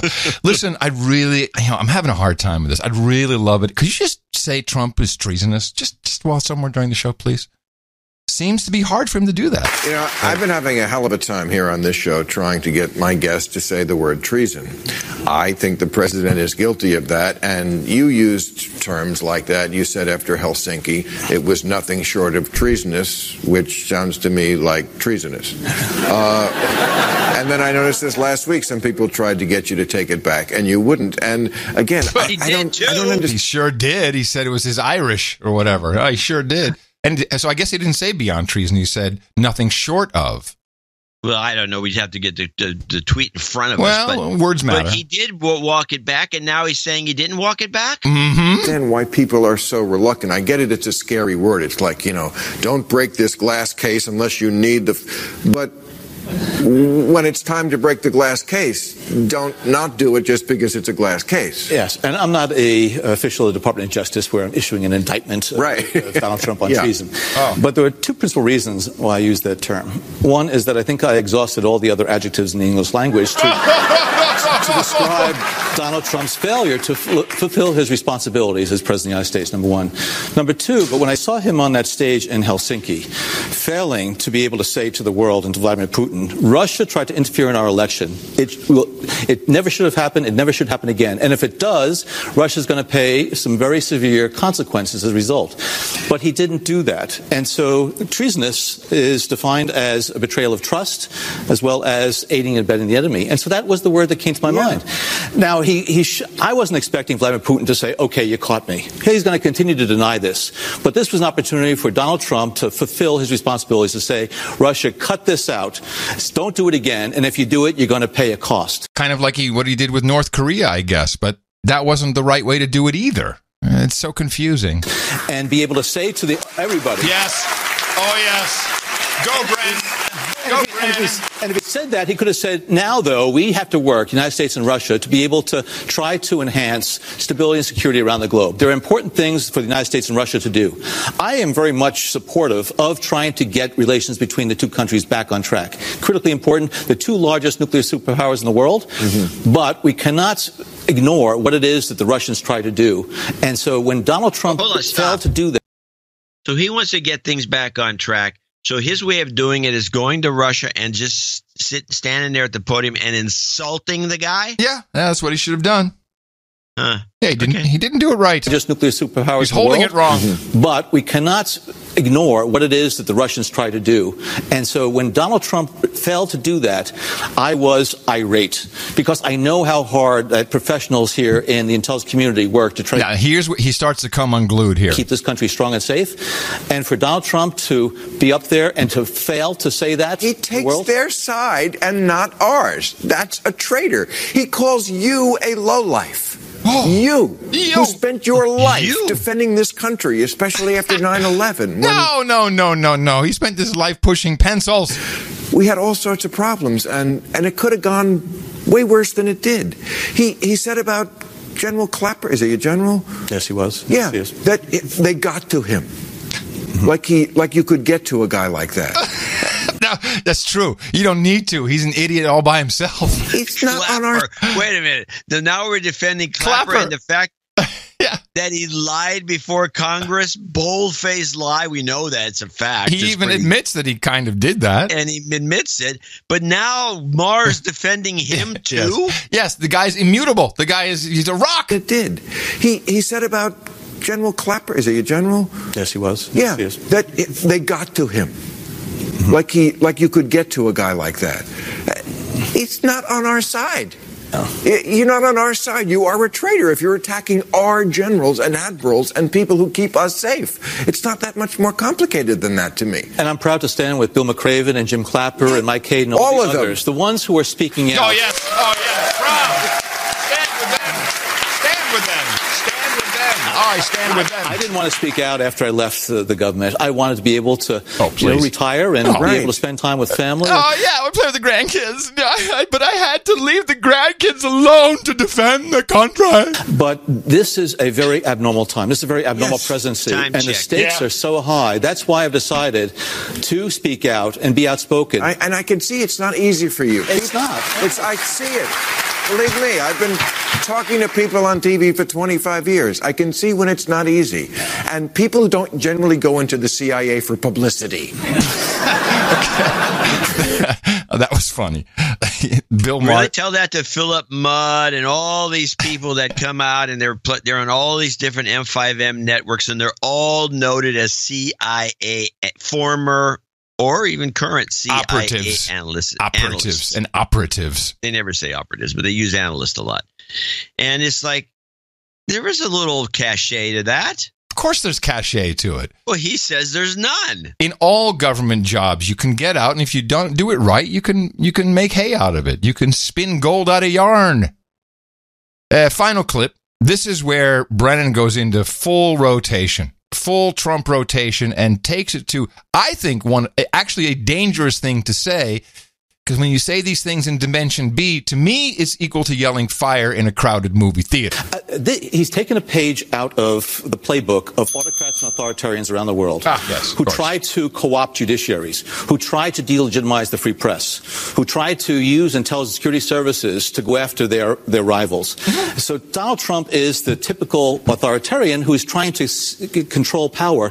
And as he becomes more desperate, and I think that's what we're seeing now, because the walls are closing in on him, as all the people who used to work with him are now cooperating or testifying about what happened. Yeah! So I've been angry because we have somebody in the Oval Office who has really denigrated the office of the presidency. His dishonesty, he's unethical, he doesn't have principles. And I am very concerned, though. More than angry, I'm worried. Because now we are in a crisis. And unfortunately, the Republicans, John McCain, a national treasure. Our thoughts and prayers go out to John McCain and his family. I got into some real Donnybrook fights with John McCain. Donnybrook fights? Yeah. What's a Donnybrook fight? It's a phrase from the Shays. Donnybrook is like a major fight. It's just a fight, but was Donnybrook a guy, a boxer? I think Donnybrook fight might actually be redundant. Okay. It's something to be looked up for phrase from the Shays. Our thoughts and prayers go out to John McCain and his family. I got into some real Donnybrook fights with John McCain over policy. I never once questioned his integrity and his interest in doing what is best for this country. Well, that's pretty bad for a CIA analyst. But since John McCain has left the Hill, the Republican spines have gone with him. And there needs to be some reckoning in the Republican Party that we can't allow this to go on. And we have an election coming up, and I'm trying to convince people. No kidding. And it's hard because, a lot of us in the past said, this is a very important election and blah, blah, blah. This is the one. I think we are in a crisis that is the third great crisis in American history, more than the Depression. First, of course, the Revolutionary War, whether we would even become a country. Then the Civil War. People usually say then the Depression. I don't think the Depression got at what is most fundamental about this country. It was economic, but I don't think it threatened the rule of law as we have now. They tried to throw Roosevelt out with a coup. Oh, I didn't know this. We talked about it on the show. Yeah. Smedley Butler was Smedley by Butler, the DuPonts and a bunch of Democrats. Yes, Same Smedley thing's going Butler. on now. It's always Democrats trying to overthrow General Smedley Butler. General Smedley Butler. Yes. Oh, you're right. Yeah, and they said we want to throw out Roosevelt. We'll disable him. We'll just say he's sick. Put him aside. You take over. And Butler said no. And that was the end of it. They didn't throw any of these guys in jail. They should have thrown them all in jail. The DuPonts, all a bunch of heavy-hitting, again, billionaire class, as I like to call them, Democrats, which is where the rich people really reside. And they were just, it was horrible. But no, that's fine. Okay, well, leave Roosevelt in. So Bill Maher is setting Brennan up here with a crisis, the third crisis. The first one was the the Revolutionary War. Then we had the Civil War. Then we had the Depression. And now, and wait for Brennan. War. People usually say then the Depression. I don't think the Depression got at what is most fundamental about this country. It was economic, but I don't think it threatened the rule of law as we have now. Would you rank the crisis we're in now that way? I would, and I think it's going to get worse before it gets better, because don't forget, Donald Trump has the authority of the President of the United States in his hands. Right. In terms of what he can do domestically here, as well as what he can do internationally, to try to distract attention, whether or not he's going to pursue some type of foreign adventure, military or otherwise. Right. But fundamentally, though, what he's doing to this country, he's dividing us. We Americans, as you pointed out, Revolutionary War and Civil War, we fought hard for the freedoms and liberties that we have right now. And so he's dividing Americans. And so I'm really concerned that as he continues to play to his base, he's further dividing us. And I'm really concerned about whether this could spill over into the streets. And so... Wow. Did he just call for a civil war? Well, I hope not. But, to say, I'm concerned this could spill into the streets. I mean, I don't think it's going to get any worse than that women's march right after Trump just takes office 2 days later. That's about it. The pussy hats are on. Yeah, that's our. I mean, seriously, the fidget spinners are going to grab their muskets, or are they going to bring their kinetic sand to the fight? That as he continues to play to his base, he's further dividing us. And I'm really concerned about whether this could spill over into the streets. No, you're further dividing us, you douche. So I don't know what the principal protagonist in this drama is going to do. But we're listening to you. I surely hope that those adults and those people in the White House and in the cabinet and in the Congress are going to recognize that they need to act before there's a real disaster. And by act, I mean whether it's going up to Donald Trump and saying, this has got to stop. You are ruining this country, and we're not going to tolerate it any longer. They cannot turn a blind eye to this. They have to forget about the political affiliation. Yes. They need to be right there. Yes. John, thank you for everything you've done for this country and what you're doing now. It means a lot to all of us. Brennan.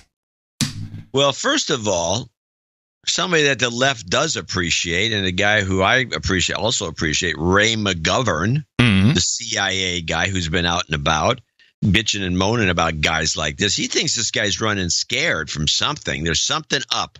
Yes, that would Brennan be is the number one target of something, some corruption of some sort that's very high level. And I think this is his final Hail Mary. I don't know. Well, he's done a pretty good job of fending off everything. I'm lucky he's got the whole Bill Maher crowd clapping in his favor. This makes zero sense in the scheme of things over the long look at the left wing politics with Maher as one of the cheerleaders. To have this guy getting these kinds of this kind of reaction is very strange. We better get out of this dimension before we have we have to get the Dramamine. Are you ready? From this day forward, it's going to be only America first. Hold on, everybody. We're going back. First, America. Remember, look at the ground if you feel nauseous. Here we go. Grab the dog. We choose love. Fuck you.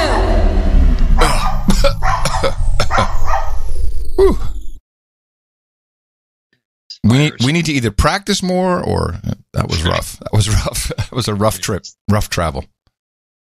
So I got a clip. Now, I don't know if this is serious. I think it's not.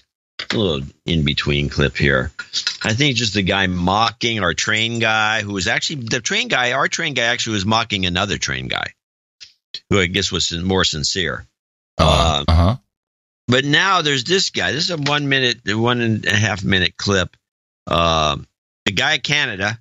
And I think there are guys out there like this because I think a lot of people are just bored. A lot of single men, they don't have any women in their lives. Incels? Incels, little incel. This is an incel action, I think. They just opened a new bridge. I think this is in Saskatchewan or someplace, and this guy's out in his car going over the new bridge. Going over the new bridge. I'm waiting for this for over 3 years. Oh, super excited. Oh, my heart's pounding. I can feel it through my chest. Can I ask what bridge this is? Some bridge, and I don't know what bridge. It never says what bridge it is, but it's a new bridge that took 3 years to build, and this guy's decided to make a video of himself going over the bridge, and because we all care so much. Oh, look at this! This is awesome. Oh, I wish I would have got to go last night, but I didn't get a chance to. All right, where do I go? Keep going straight? Oh, it's all new to me. It's like I'm in a new city. Get on my way, white car. You're ruining the experience. Oh, sweet, an underpass. All right, where is it? Let's see. Lorne Avenue, 2.4 kilometers. Oh, no, I don't know. Oh, I'm excited. I wonder how many lanes there's going to be. There's probably going to be like 20. 20 lanes. Out of my way, white car. Oh, South Saskatchewan River. Here we go. Here we go. Yeah! All right! Woo! Woo! Look at the river! Look at the river! You can't see it, but there's a river! Oh my God, yeah! Woo! Oh my God, it was everything I dreamed of! No. Woo! Oh, I want to do it again! How do I think if I want to do it again? Yeah, that was awesome! Although not beyond the realm of possibility, it sounded pretty fake. I mean, this is real. Oh my God! Woo! Listen to that horn! Come on. That's a foamer. This guy was foamer light. He wasn't even spittling. Well, I appreciate what you're doing with that. Yeah, I think there's guys like that. Yeah. Oh, possibly. And they're usually womanless for a reason. Yes. All right, since we're doing that kind of stuff, I guess we can do this. Dogs are adorable, but they lick everything. I meant this. Or is it... They've heard? No. Why is this not working today? Here we go. Dogs are... No, where's dogs are people too? Dogs are people too. Yeah, that kind of ruins my segment. Yeah, you kind of like blew that one I up. don't understand why this is not it. Oh, there we go. Dogs are people too. There we go. Yeah, you probably saw this story, and thank goodness someone sent me a clip of it, because you just have to hear it to believe it. They've heard of maternity leave and paternity leave, but what about furternity leave? Oh, yeah. As in time off for employees who recently adopted a new furry friend. Oh, I like this. I know, right? It's the newest perk being offered by a digital marketing firm in Minneapolis. It lets employees with a new pet work from home for a week. By the way, kind of a clue, a digital marketing firm. Hello, are you people so stupid? It lets employees with a new pet work from home for a week. The company says the goal is to celebrate their diverse workforce.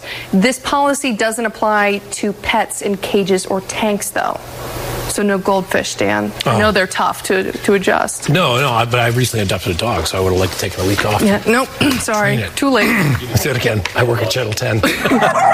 Dogs are people too. Furternity leave.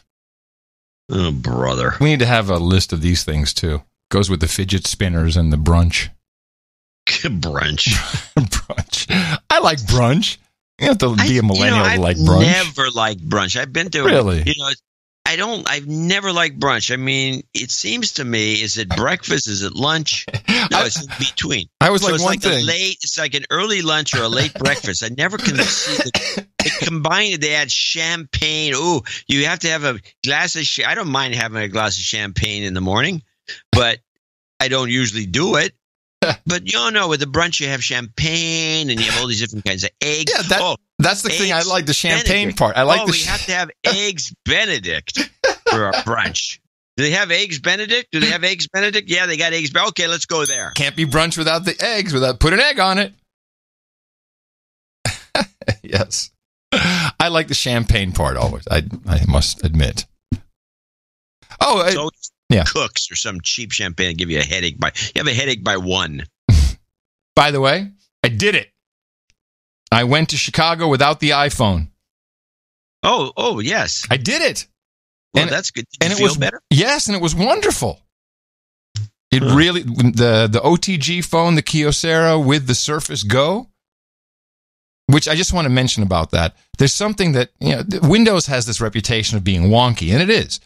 But when you have the Windows 10 on hardware, because it's always the problem is always the hardware, and I think, and you know this better than I do, John, but I think that many hardware manufacturers, they have the Windows, and there's all these calls for hardware, and I guess there's drivers and stuff that has to be written for how it sleeps or how it deals with monitors, and and they don't always implement the protocols properly. So you said to me the other day, in fact, with Windows you reboot a lot, and it's because stuff just doesn't work, and then the start menu doesn't go. But when it's on hardware that they were close to the design process or did design, I'm not quite, but it's obviously it's a Microsoft it's in-house. It's in-house.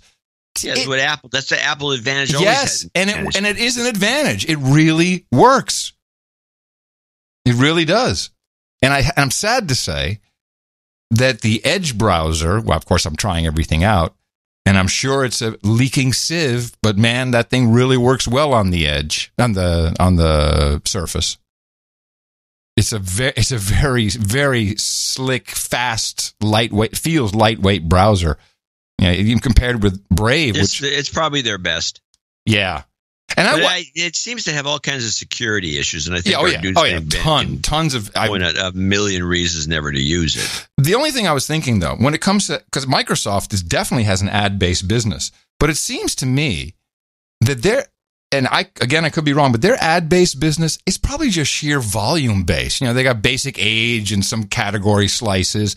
I don't think they have anywhere near the access that Google or Facebook or Twitter has. I think these guys are just saying, hey, look, we have all these people actually paying for stuff like Skype, and we still give them ads. These are great people to advertise to. Yeah, the suckers. I don't think they're taking all of your information and slicing it. They may be. But I don't know of any business unit at Microsoft that's doing that. Do you? No. They probably have a clue, know that it's bogus anyway. Yeah. But it doesn't seem like it's a big part of their future.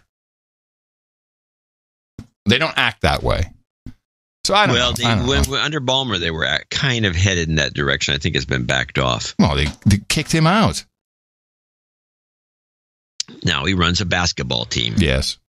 So while we're on the OTG tip... Heading out for a trek in Gatineau Park is one of the great joys of living in this area. And it's not surprising that tech-savvy hikers are using their phones. This is from the CBC Broadcast News Network. To navigate the trails. And in the Lac Philippe area... Gatineau Program Officer Rochelle Paquette says relying on just your phone can lead hikers into trouble.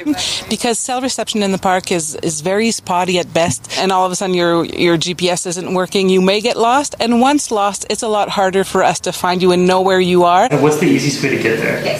Paquette recommends that before setting out on a trail, hikers check in at the park's visitor center, where staff can suggest routes that are suited to the hiker's ability, warn about changing weather conditions, and hand over that old-school paper map. Natalie Gauthier of expedition company Great Canadian Trails says hikers have found themselves in dangerous situations by relying on out-of-date GPS maps that didn't include details about terrain conditions or tide changes, or were simply wrong. Definitely, it's a growing problem, and I think that people forget that their phone has limitations. Something our intrepid trailblazers have figured out for themselves. I'm walking around with it, but I don't have service, so I don't know why. I think people are getting overconfident in having their phone, quite frankly. The GPS systems are only as accurate as the software updates that your applications get. And so can you see that maybe it's probably still a good idea to pick up a paper map? You know what? It would be, because I almost dropped my phone in the lake earlier. So it would have been handy to have a paper map, yeah. If you know how to use it. Yeah, if you know how to use it. Well, if you do have trouble reading a map, you can always look up and follow those old wooden signs. I love the millennial response. Oh, I almost dropped my phone. We would have been lost. Two millennials get lost in the park because they run out of cell phone service. Says one millennial to the other, let's have brunch. Now, a couple of things. I've noticed this too. With some phone subsystems, you can be using your GPS to go from here to there. And if you lose cell tower coverage, the GPS stops working. Oh, and really? They kind of hinted at this in this report, if you listen to the beginning of it, because I heard that. I go, oh. That's because I guess they're calling home and they're constantly reporting where you are and there's something going on. And when that gets cut off, they say, well, this isn't working. So they just kill the whole thing. You should be able to roam around without any cell phone coverage with a GPS. It's satellites. I like the paper maps. Not bad to learn how to read them. Not bad to have them as a backup. There's that. But I'm just saying this other mechanism is bad. You can buy a real GPS handheld device that doesn't rely on the cell towers. Yeah, and it's bull crap. I mean, the trees don't move. They're either there or they're not. It's not like there needs update. Oh, I need a software update. Well, this redwood is in the wrong spot. Give me a break. Yeah. Yeah. Compass helps. Yeah. Oh, yeah. Compass. Huh? What's a compass? I have one on my phone. Yeah, it's true. You do. Actually, one on their phone. Yeah. Oh, boy. All right. Well, I got a weird one here. All right. This is every once in a while you run into this a topic or issue that maybe it can't even discuss. Maybe it's illegal to discuss it, but they slip it into dramas. Some writer's got a hair up his ass, or he says, is this a Lear Foundation thing? No, this is worse. Oh, no, this is not worse. This has got nothing to do with it. This is somebody who decided to complain about a situation that we have, which is the Invention Secrecy Act. Have you ever heard of that? Invention Secrecy Act. Maybe refresh my memory. Well, there's nothing to refresh because we've never talked about it. So it's technically called the Invention Secrecy Act of 1951. So they brought it into the storyline of an elementary a couple of weeks ago. And I was like riveted to this. I looked it up. I did some research on it, but let's listen to the clip. Early this morning, a scientist named Ken Fukata was detained by military police. Why? You familiar with the Invention Secrecy Act? Sure. It gives the government power to seize control of any invention it considers a threat to national security. Oh. The inventor's patent becomes classified, like it never existed. It does more than that. Anyone working on the invention has to stop work immediately and can't even talk about it anymore. There's no promise of compensation, and the orders can be maintained for years, meaning the inventor can never profit from their work. And you think that's why Fukata got scooped up? He leaked his own work. We think he had the most to gain. With the public aware of the tech, legally, the order can't be enforced. He could resume his work and make millions. It'd be risky. If they can prove he did it, he'll go to prison. And he'll lose his patent. Which is why we think he committed a murder to cover it up. We want to talk to Fukata, but the military won't let us near him. Wow. Well, that explains a lot. Now I know why free energy is so suppressed. 0 point energy. Sorry, I flubbed the punchline. 0 point energy. 0 point. Dang, good clip. I thought that was a great clip, and they revisit it a little bit later when they said the guy can't even go to court to get this rescinded because you can't. It's like one of those private, one of those papers that you get from the government saying you can't talk about this paper, you can't say this, you can't do that, you can't do that. You can't even go to court because if you say anything at all, you're in violation of the secrecy order that you just dropped on you like a bomb and you're screwed. But they also said it can't be legally enforced. Didn't I hear them say that in the clip? No, they never said that in the clip. Are you sure? Yeah. Hold on. Early this morning, you think that's why Fukata got scooped up? No, here he somewhere. He leaked his own work. We think he had the most to gain. With the public aware of the tech. Here. There's no promise of compensation, and the orders can be maintained for years, meaning the inventor can never profit from their work. Maybe not. And you think that's why Fukata got scooped up? He leaked his own work. We think he had the most to gain. With the public aware of the tech, legally, the order can't be enforced. Here, legally, the order can't be enforced. No, okay, well, here's the storyline. If it's leaked to the public, then the order can't be enforced. But as you've listened further in the clip, if he leaked it to the public, then he can be arrested. I got it. The patent can be killed. You don't get a patent. There's no patent anymore, and you're in jail. We have guys who work at USPTO, a dude named Ben. And by the way, he sent a note a while back, and I don't think I read it, but there's all kinds of shenanigans going on there. Maybe he can let us know if he's ever come across this or ever heard of it internally. Well, I'm sure they all heard of it, but I'd like to know how so the patent gets. By the way, you can bypass this with something called trade secrets. So you could invent something that is going to have this, be something they can grab. But if you do it as a trade secret, you can still produce the product, but it's more risky because you have one Chinese guy from the PRC working for you, and the next thing you know, the Chinese have the idea. Yeah. But I would like to know does the patent go? This is what I would ask, which is, do you put the patent in, and then is there like an NSA guy standing at the door who goes and checks pre-approving patents? No, come on, it's AI. It's AI. AI scans all submissions and looks like we have. This wasn't considered much of a big deal. This idea was first employed in 1940 at the beginning of World War II. Our beginning, and it was set so you can grab the patent for 2 years, and then it goes back to the inventor, right? Because I guess you can do countermeasures or whatever, because it's supposed to have to do with national security, but you can call anything national security. Sure. When they did the Patent Act or this Invention Secrecy Act of 1951, which came kind of like during the Truman administration's lockdown of the entire security system in this country, the creation of the CIA and all these things in 47, 48, they had it. So there was no 2-year deal. It was like you lose your patent and they take it and you can pound sand forever. But this is also completely unconstitutional. The Constitution mentions the protection of inventions and profit by the inventors specifically. Yeah. So this has to be a constitutional violation and shall make no law. It's been in play since 1952, and it has not. No one has fought it. I don't think anyone knows about it. Except some poor schlubs who've invented stuff. According to Okie Doke in the Troll Room, one of my favorite writers, Daniel Suarez, his book Influx has the exact same storyline. I have not read Influx.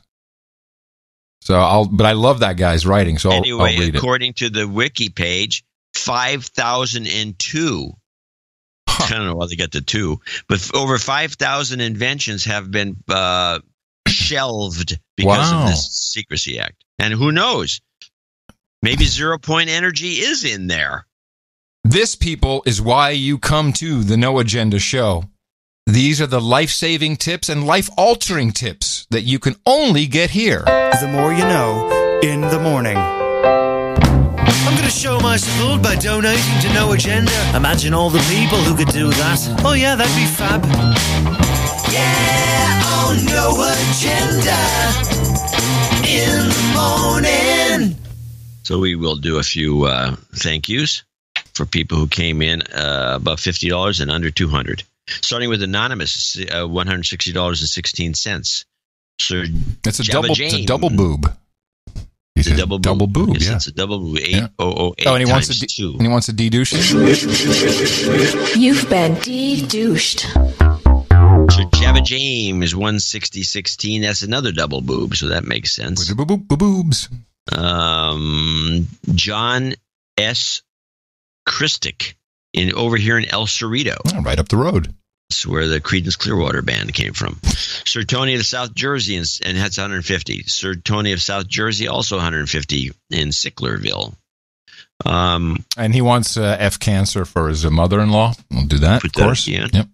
Sir Dingus of the Burning River in Moreland Hills, Ohio, 150. Gerald Small, 12345. Sir Dirtbag Dave in Concord, California. We got to do a local meetup, so I want to see Dirtbag Dave for sure. 12345. Robert Umberger, 123. It would be funny if he was actually a dirtbag. There are these guys up in Washington State. You see them in the grocery. They're literally physically dirt bags. No, okay, that's a lifestyle. They have a white T-shirt and kind of khaki pants that are just filthy. Huh.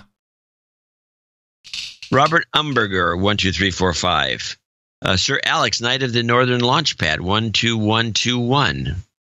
He says your commission split from sales to FAAMG is attached. What is FAAMG? I don't know. Why do I not know this? Well, we should know it. No, he'll let us know later. Yeah. Well, Anonymous 113.33 is in San Francisco. I've been staring into the media abyss, and boy, is it staring back. Protect himself with a donation. Mark Hall. Hey, Mark Hall. Hey, Mark. $101.01. David Cox. Well, let me read this. Hope this small donation will help pay the new tariffs on John's pricey French wines. Keep up the good work, fellas. Thank you. Yeah, Thank you, Mark. Cynic. David Cox. And $100 in Kilauea, North Carolina. He wants a de-douching, long-time douchebag. Oops. Sorry. You've been de-douched. Don't worry. Karma coming for you at the end. Promise. Sir Jim Zuckel, 100. Joshua Thibodeau in Dayton, Texas, 100. Aaron Lovelace, $100. Dennis. Hey, first-time donor after 10 years of listening. Started when I was 16. I know I'm a douchebag. Don't de-douche me just yet because I don't deserve it. Yes, you do. Yes, you do. You've been de-douched. Yes, you do. $5 a year. Dennis Cavell, actually 10. Yeah. Dennis Cavell, $100. Carlos Piscina, $100. The best podcast in the universe. Anonymous in Denver, Colorado says Dvorak uses a wine attack. It's super effective. Dvorak just earned the show a hundo. I never heard the word hundo. Oh, no, I know Hundi. Rick Dees. No, Rick Dees. A number of people say hundo on the show. You remember Rick Dees? Remember Rick Dees? Rick Dees, 102.7 Kiss FM, Los Angeles. Rick Dees. Yeah, he's the one who did the duck song. Yes, the disco duck. He would walk around. Disco duck. He would walk around with a wad of hundreds, and he would hand them out all the time to people. A hundy, a Rick Dees hundy. Like, hey, that was great transition you did on that song. Here's a hundy. He was so rich, he just walk around with $100 bills, hand people hundies. yeah, he was well known for it. Well, I think hundo has a better sound. Okay. Kuang Lu, I think, in Tustin, California. He's got an email note. We'll read it later. $100, hundo. Daniel Senz, S-A-E-N-Z, in Spring, Texas, 100. He teaches cello. Oh. Sexy instrument. For a woman. Brian Longenecker. Ah, one of our end of show mixers. Yeah, 99.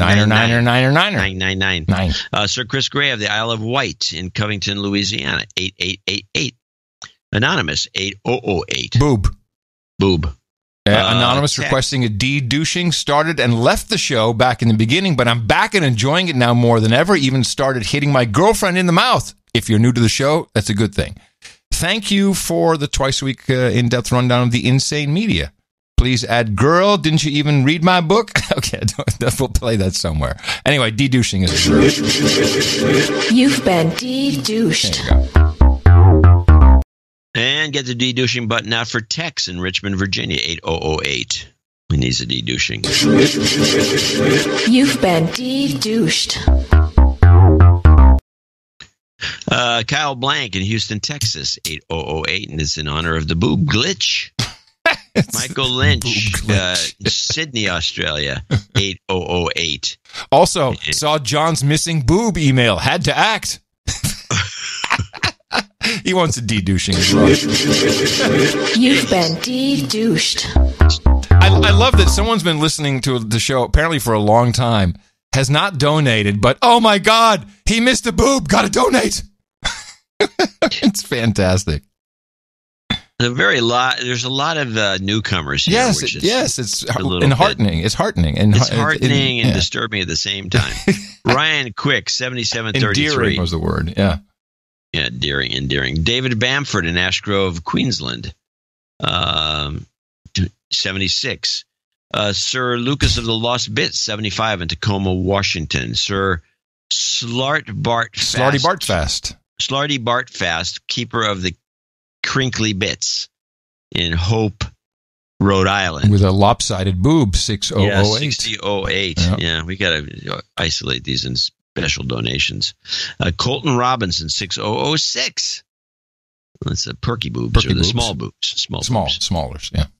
So Kurt Von Air in Warren, Michigan. I think he's in the local number 1, if I'm not mistaken. First time donation, please de-douche.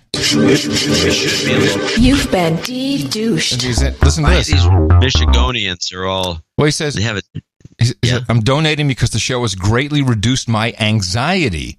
Is incredibly entertaining and educational. You've definitely improved my quality of life.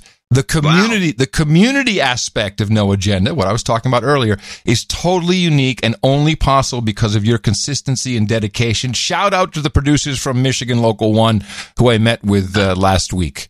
Good, he's in Local 1. Kevin McLaughlin, Locust, North Carolina, 6006. Sir Cuss Media, FEMA Region 8, 6006. Fantastic deconstruction these last few shows. He needs some girlfriend karma. Yep. Matthew Cargo, who put that at the end, 5650. Another guy that never donated before. I shouldn't have waited so long, he says. Matthew McCoy in Burleson, Texas. He gets a de-douche. You've been de-douched. Huh? They should ask for it. Oh, okay. Just okay. All right. To minimum. Matthew McCoy in Burleson, Texas, 5555. Lorelei Visconti in Bakersfield, California. I'm 33 months, 3 weeks, and 3 days old today. Huh. And please call out my dad, Skylar, as a douchebag. I'm pretty sure Skylar has donated. Skylar Visconti, I remember the name. Yeah, I'm sure he's been around for a long time. But okay, well, he's going to have to call her out then. It's nothing like having phone calls needed. Yes, on the Thomas double. Heil Jr. in Lowman, New York, 5510. Finally, and he's going to be a knight. Yeah, is he on the list? I don't. Let me see. Thomas. No. Well, he wants to be Sir Thomas of the Nocturnal Realm. Okay, hold on. So it's a. This is good. This letter is a good one. Okay, you read. I need to read this. Yep. If either of you find yourselves in the Finger Lakes region in upstate New York, we would need to arrange a mobile meetup to sample the various wines and craft beers produced here. The Finger Lakes region is one of the very rare, weird areas of the United States that actually produces quality wine. Generally speaking, other areas produce it, but not it's not an institutionalized thing like it is up in Finger Lakes. That's a thing you should know. David Dietrich in Round Rock, Texas, 5510. Like an F cancer at the end. We got that coming up. Yep. Gabriel Malakian in Llano, California, 55. Needs another de-douching. First time donation. You've been de-douched. I have to read this. I graduated from UCLA with a BA in creative writing. I write poems. And I've seen the effect that the Trump derangement syndrome has had on my peers. I also worked in Hollywood as a grip for 5 years before clawing my way into getting writing work and leveraging my degree. Those poor folks on set have also lost it. Uh-oh. Thanks for keeping my amygdala squeaky clean. My current job as an editor in a tech company is no doubt due to not becoming a hateful, bitter SJW. My goodness. Thank you. Good note. Sean O'Connor in Bloomington, Indiana, 5420. Did we give her? I'm sorry. Did I give her the de-douching? I think. Yeah, you did. Yeah, I did. Tom Beeson Sean O'Connor, 5220 in Bloomington, Indiana. Well, that's all finally left the douchebag club and has a birthday. Okay. Todd Beeson in Chino Hills, California, 5115. Brian Richardson in Aurora, Illinois, 5069. He's a drunken douchebag, he says. It's a little too drunk, this one. I don't think you can read this. Okay. Sir Eric V.M., Baronet of the Valley in Van Nuys, California, 5038. Joe Bissessi, 5038. Andrew Kelly, 5033 in Minnetonka. Says Space Force, and if worthy, may I please have a de-douching? Yes. You've been de-douched. Piling on. Yeah. The de-douched. Richard Toman, 5505. Keep up the stellar analysis. Scott Nelson in Melbourne, Florida, 5001. And the following people are $50 donors, name and location if available. Kenneth Lindbergh in Miami, Florida. Alan D. Peterson. Douglas O'Donnell. Darren Dinkowitz in Dubai, Arab Emirates. Take a look at that. Is there anything in there? He's the odd one out, apparently, from listening to the show. Jose Ferreira in Newbury, Berkshire, Great Britain. Niels Bonnecker in Hamburg, Deutschland. Louis Pasteur of the El Pastor family. No, Louis Pasteur in Miami, Florida. Michael Ragusa in Tustin. Ragus.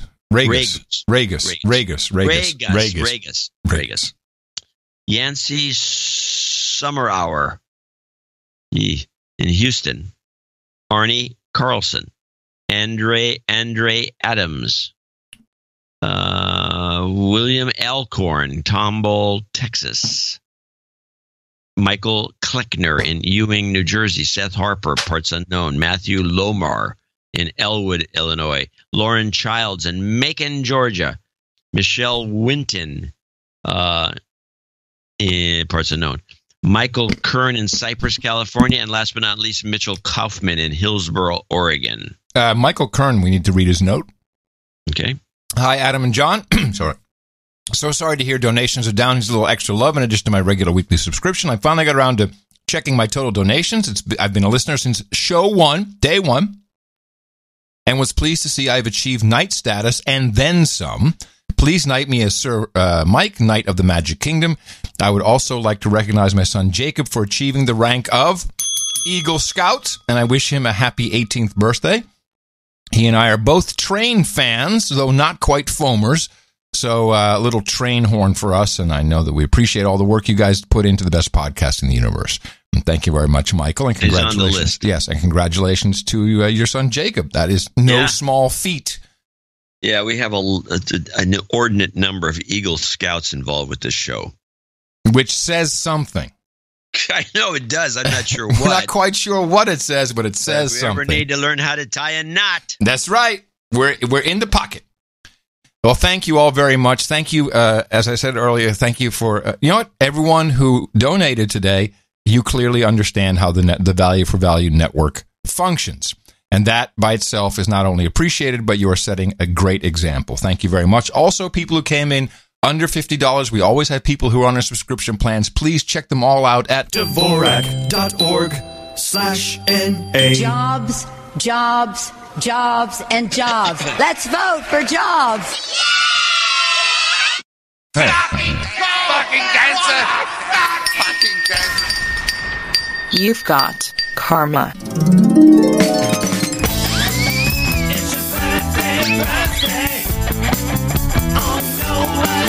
And here's your list for today. It is August 26, 2018. Sir Mike Wakefield says happy birthday to his eldest daughter, Ayla Yarish. She turns 10 today.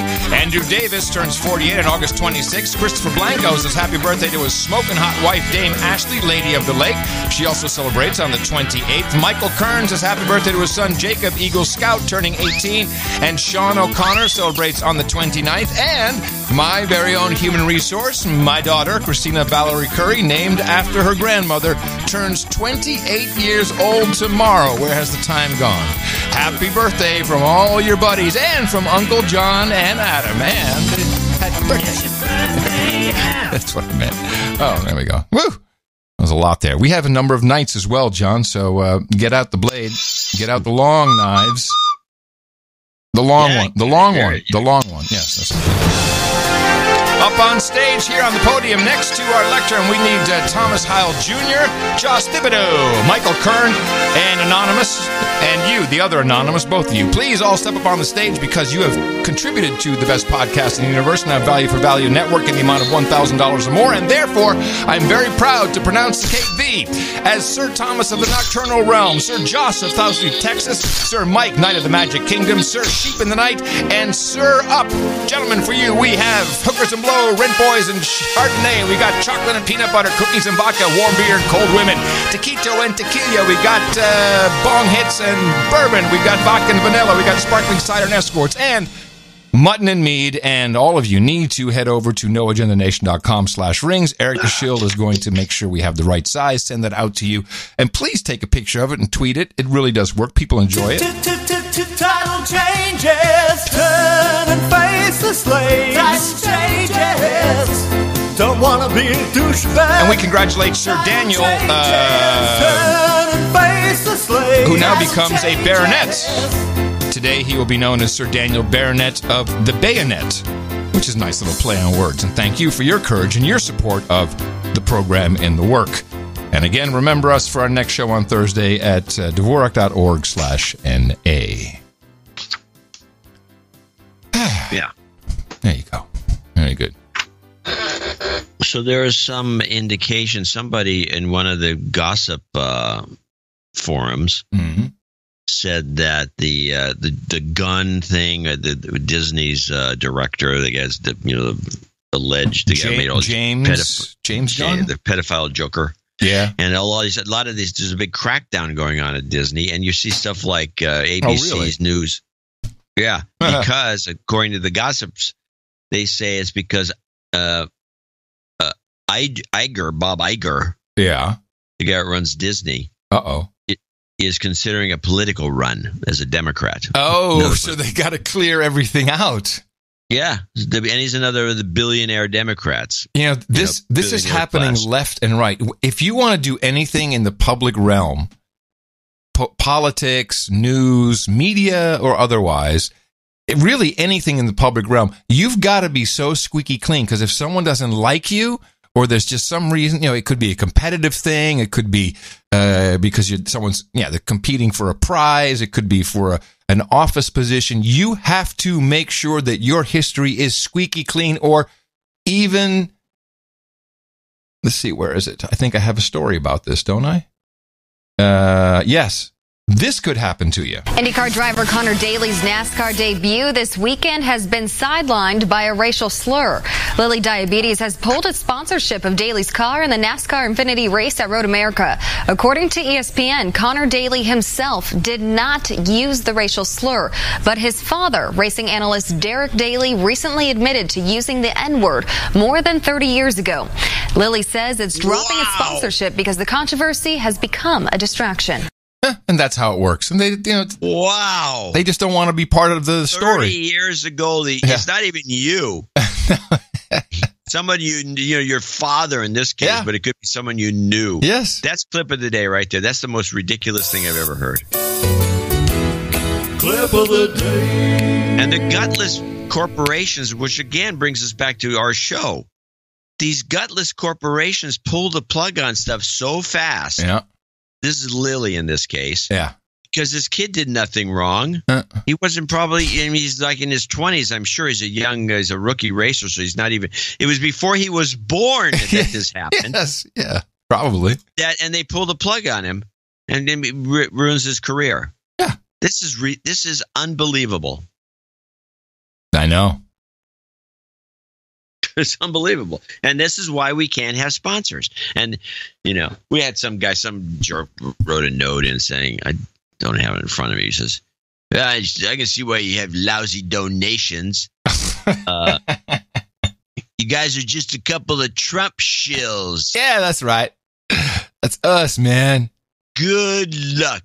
I'm out. That's what he said. Yeah. And I went over to the database to see if he ever donated. No. Well, he never donated, but I went to the course not. But I wanted to see if he was. But he did actually unsubscribe and disappear. Oh, okay. Well, then he did it the right way. Yeah, but he didn't. I didn't need the note. No, of course not. Of course, you don't need it. So here's the some interesting thing. There's a big brouhaha in the UK over some police. I think this was in London, hitting some girl flat in the face with the palm of his hand to kind of stun her so they could get her handcuffed. She was kicking and biting, and it was impossible. Now, this is the end of the debate about this on I think this was on RT, but this police hitting girl in UK, and I want to ask some comment. It's described as police brutality, which it isn't. You also keep saying 14-year-old girl, like that has any relevance. 14-year-old girls can cause harm just like anybody else. You're telling me that two grown police officers with 4 limbs to deal with on one person, they can't restrain those 4 limbs and the body without bashing the head into a metal shutter? And to go back to a point I made before, and I don't feel you've responded to. It wasn't bashing a head into a metal shutter. You have talked about this interview as if there's no... and disorient. This is about recognising that if the police are going to respond to a video like that with pure defensiveness, I think the problems are only going to get worse between sections of the public that already have a lot of doubts about the police. Black Lives Matter in the US, for instance, it's not as if the police haven't been brutalising people for many years, it's that people now have smartphones and can record it. You would be better off supporting the police in trying to keep order and questioning why 14-year-old girls are brawling in the street with other children of that age, instead of questioning the actions of the police doing their best to deal with that situation. So this was going on, and every time I see these, I'm always thinking back about, I don't know, 20 years, 30 years, of all these crazy things that you used to see when you were younger. That, and look at the new invention. The police have a big net they can throw over somebody. They have some sticky goo. They can shoot it at something, and then they can't move anymore. They're stuck against the wall with the sticky goo. There's all these crazy things, but yet we've seen, except for the one thing that I have seen used a lot, which is they string out like a bunch of spikes on the road. Yes, yeah. So a car drives over and it loses all his tires. But except for that one device, all this other stuff is just this pipe dreams. Why don't they employ some of these things once in a while? I always like the idea of the net. I think that's very funny. Yeah, but where is all this stuff? They just end up having to take the hand. And apparently, this is like some technique where you just palm somebody really hard in there. Yeah, spatially disorient them. I like that. I'm spatially disoriented. They put cups on them. We've talked a lot in the show about political correctness and social justice warriors. We talk about it all the time. I had a little game, a little Ask John. I'm going to give you a quote. I'm going to give you. I won't do I'm going to give you a quick quote, one paragraph. You're going to tell me whose quote it is. You ready? Sure. Those who are most sensitive about politically incorrect terminology are not the average ghetto dweller, abused woman, or disabled person, but a minority of activists, many of whom do not even belong to any oppressed group, but come from privileged strata of society. Political correctness has its stronghold among university professors who have secure employment with comfortable salaries, the majority of whom are heterosexual white males from upper middle class families. John C. Dvorak, who wrote that? P. Diddy. No, you want one more guess? Noam Chomsky. No.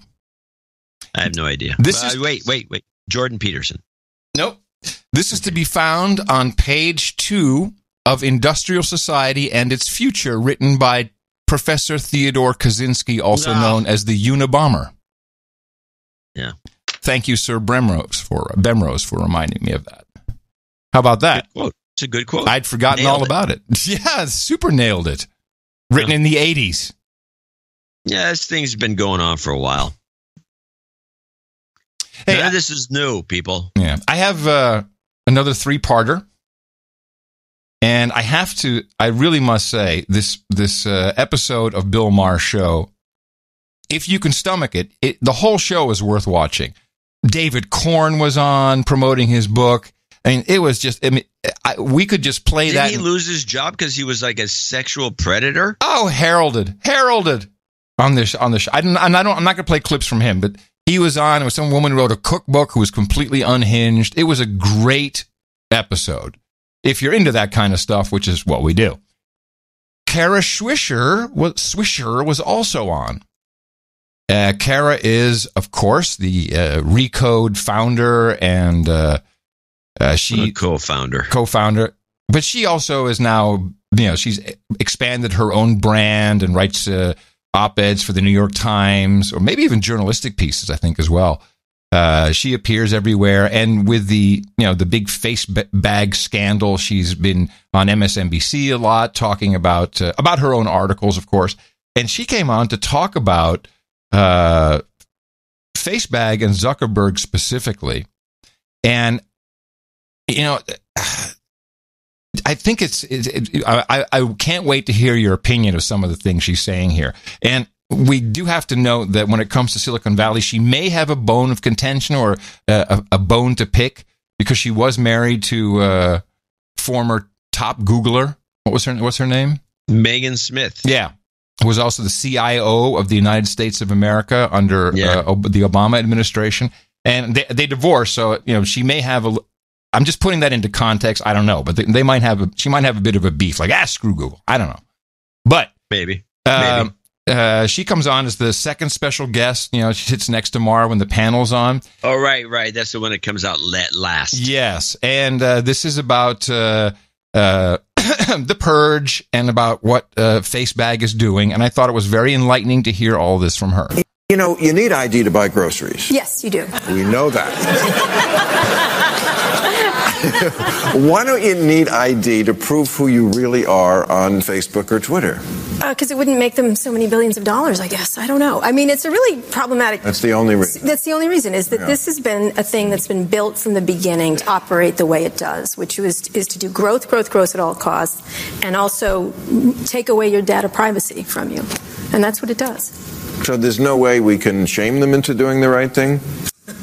Well, we're under attack. The country's under attack. This is the modern way of warfare. It's not artillery anymore from Russia. Yeah, I wrote a column in the Times talking about this idea of values and standards and the fact that they had to get some. They had to have them. But for what I thought was, I did a podcast just recently with Mark Zuckerberg, and one of the things when we talked about it was the idea of what was going on and whether he had responsibility for the platform. A lot of these people don't feel like they have responsibility. He doesn't? Well, it's a weird thing. They do now. If you notice when he was in Congress, he said, we have a broader responsibility. And my question when he was saying that to all those various politicians was, why didn't he have it in the first place? Why didn't they start by building these things so that they would be that they would evolve in a way that kept pace with humanities? And what I realized when I was talking to him was that he didn't take humanities in college because he didn't finish college and instead became a billionaire. So that they don't have a great sense of the impact of the things they built. Well, also, I think we've romanticized nerds. Yes, we have. Back when I was in college, nerd was a bad word. Right. And then it became, this cute thing. Right. Hot girls like to say, I'm a nerd. No, you're not. It's not really always a good thing. I mean, Mark Zuckerberg, I'm sorry, but that is a real nerd. He looks awful. He just... Right, yeah. Listen to everyone laughing about someone's appearance. Which Swisher calls him out on? His clothes are terrible. He's awkward. I mean, Bill Gates looks like Cary Grant. Really? Right. And I wouldn't agree that's with not that. bad. I'm just saying he's on this spectrum of dweebiness that I don't think. All right, now. No, I just. Hey now, Bill. Hey now, Bill. What? You shouldn't insult his looks. You can insult his entire service and the way it's ruined democracy, but please don't insult his looks. He's not watching. That's my thing. If they're not watching, I know you're going to say they plug him in at night and he's in the closet. No, but I'm just saying when people are nerds, I think they just have.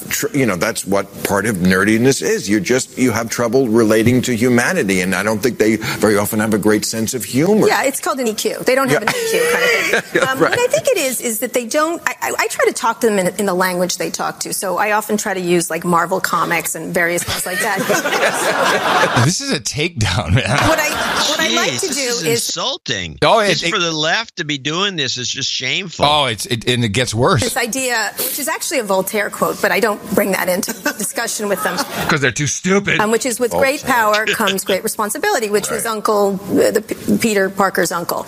And so I keep Spider-Man. saying to them, I said, you have abrogated your responsibility. I didn't even know that. I didn't either. What is Spider-Man, you mean? Yeah, I mean, she's the one that seems like more of the comic nerd. Yeah, well, I didn't know it either, but they're so stupid. I don't tell them it's Voltaire. I say it's what Spider-Man would say. Now, do you understand me, Zuck? With great power comes great responsibility, which was Peter Parker's uncle. And so I keep saying to them, I said, you have abrogated your responsibility when you built these things, and the way you built them made them so they would operate this way. And so when you think about it, these sites were not hacked by the Russians. They were used exactly as they were built. Right. There was no hacking going on. The Russians just walked right in and did them. Yes. Oh, they spent a whole $100,000. Thank you for making my point, though. I appreciate that. Now let's talk about the hearings on the Hill. But companies never just do the right thing because you ask them. You have to fine them. You have to threaten them. You have to regulate them. But did you watch those hearings? There's more coming up. But did you watch it? How do you think Mark did? Well, you don't make me talk about Mark Zuckerberg again. Because but I mean, all of them, they're all coming there. What happens is it's an incredibly low bar because politicians are absolutely brain dead when it comes to tech, essentially. Right. And so what they do is they ask questions. During that particular hearing, it was about terms of service. It was as if terms of service were the biggest national security crisis of our time. Like that you can't read them, that they're super confusing. But didn't Facebook start out as something very sexist? Wasn't it? I'm getting this from that's the movie. The movie. Don't go with the movie. It wasn't something where they were just rating the women at Harvard? That was one of the sites, yes. It was sort of a hot or not kind of thing, yeah. Well, that's horrible. Yeah, but that wasn't what Facebook was then. That was his first thing. We don't want to be judged by our first things, Bill. Is she referring to him saying the 9/11 terrorists were not cowards? I don't know. Oh. Maybe. That's pretty interesting. You'd catch that. That's the first thing that sprang to mind. But I don't think so because I don't think she thinks that way. But maybe it's possible. Facebook was then. That was his first thing. We don't want to be judged by our first things, Bill. Come on, what was my first? Just me. I'm talking about me. Okay. Last clip. And this is where she really just tears them all apart. No, but I think the thing you have to think about is when you think about responsibility, they don't think there's consequences. So they don't think about the consequences of what they created and what they invented. And one of the Facebook's biggest things that were on the walls, if you go to Facebook headquarters, first of all, all these headquarters are built as if they're for 12-year-old boys, essentially. All kinds of slides and things like that. And on the wall, one time they asked me to go down a slide, and I'm like, I'm not going down your fucking slide. And I was like, I didn't like it when I was 8 years old, so I'm not going to like it now. But they have on the wall, they have this thing that said, move fast and break things. I think you've all seen that. It's the move fast, and they were all excited about move fast and break things. And when you think about it, you go, well, you've broken a lot of things, now what are you going to fix? But their mentality was that. Right. Break things. Break things. Yeah. So they broke democracy, but okay. Yeah. No, they really? I mean, they're part of it. I mean, all the things we were talking about before, what Donald Trump is doing, these are part of that. But what social media does is it amplifies, and what I said in the Times was that it weaponizes everything. It weaponizes the First Amendment. It weaponizes social media. Yeah. It weaponizes social discourse, and it creates and it weaponizes discord, and that's the problem. And that's what the Russians took advantage of. Mm-hmm. Weaponize. I would like to go back, if you could go back, when she says it weaponizes social, she's talking about social media weaponizes what? Let me see. They do. I mean, they're part of it. I mean, wait. Oh, sorry. What I'm looking for is what is she referring to when she says it? I think social media. But I think she says it weaponizes social media. Oh, well, let's listen again. Was that? Right. Maybe back a little bit just to make sure. Fast and break things. I think you've all seen that. Move fast and break things? We're all excited about move fast and break things. Oh, maybe it's the attitude. And when you think about it, you go, well, you've broken a lot of things, now what are you going to fix? But their mentality was that. Right. Break things. Break things. Yeah. So they broke democracy, but okay. Yeah. No, they didn't. I mean, they're part of it. I mean, all the things we were talking about before, what Donald Trump is doing, these are part of that. But what social media does is it amplifies, and what I said in the Times was that it weaponizes everything. It weaponizes the First Amendment. It weaponizes. I think she's saying social media weaponizes.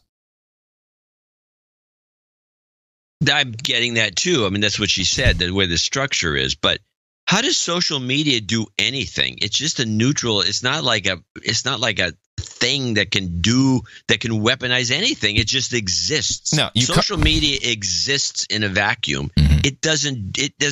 It itself does not take action. No, it does not. But it amplifies action. Maybe she can say the existence of social media invites the weaponization of it itself. The way she says it makes it sound like you bring a rubber band, and when you're on social media, it's a bazooka. I don't like this analogy that she's doing. I can't help you. But that is Kara Swisher, one of the most influential tech writers of our time. Yeah, she's never really known. I've worked with her before. She's more of a social commentator. She doesn't really generally know that much about tech, technically. I mean, there's people that do and some people that don't. Some people are like myself. I come from a hobbyist background, so I'm really into the nuts and bolts and the chips. Because if you're going to blame anyone, you blame the chips, it seems to me, if you're going to take her argument to the logical extreme. Yes. Intel is responsible. Yeah. Because with no chips, none of this would happen. That's right. They weaponized information. But she's a commentator, and when she says she ridicules move fast and break things, that is really kind of a techie thing where you want to, do a lot of coding and make things so they break and so you can fix them. It's just part of a process. What she should be talking about is that Facebook employs an actual army of social psychologists whose entire job is to make sure you get outraged. There's a lot of things she could talk about, but she doesn't. She just kind of feeds into what Bill Maher wants her to talk about. But remember, that's Dimension B. It's just an outrage over what? Yeah, precisely. The Russians that a $100,000 ad buy? Well, the Russian bots are still at work. They never went away. Yeah, those Russian bots. Oh, yes. They're so hard to figure out which ones are the Russian bots. Yes, apparently the Russian bots used Molly Tibbetts' death to distract from Michael Cohen and Paul Manafort news stories. The Russians are still helping Trump. Yeah, it's in The Independent. Wow. It says it right there. Black and white. Must be true. Must be true. Yeah. Yeah. Russian bots. Talk about weaponizing some fucking tragedy. Just by saying that alone, just a horrible publication. Terrible. Yeah, really not good. Well, I like the way that they both stereotype nerds and tech people. Yeah. That was good. That's nothing. Stereotyping is a really great idea, and I'm glad to see you guys doing it. And that's why we've always been for the dude's name Ben, and this is exactly why, because we know what they're really doing. But no, nerds, losers, idiots. Well, talking about nerds, let's go to wine nerds. Okay. Now, we got this story that's been floating around. I got the biggest kick out of this because I thought at first is that they may be onto something, but then I realized this is nothing but a marketing scam. The name here is replica, as in replicas of famous wines, made to taste the same, but easier on the wallet. Ari Walker is the CEO of Integrated Beverage Group, maker of replica wines. What would the replica version of a $50 wine cost? $20. Wouldn't I know it when I taste it? No, you wouldn't know it when you taste it. Traditional winemaking begins with the grapes, but replica begins in this Denver laboratory.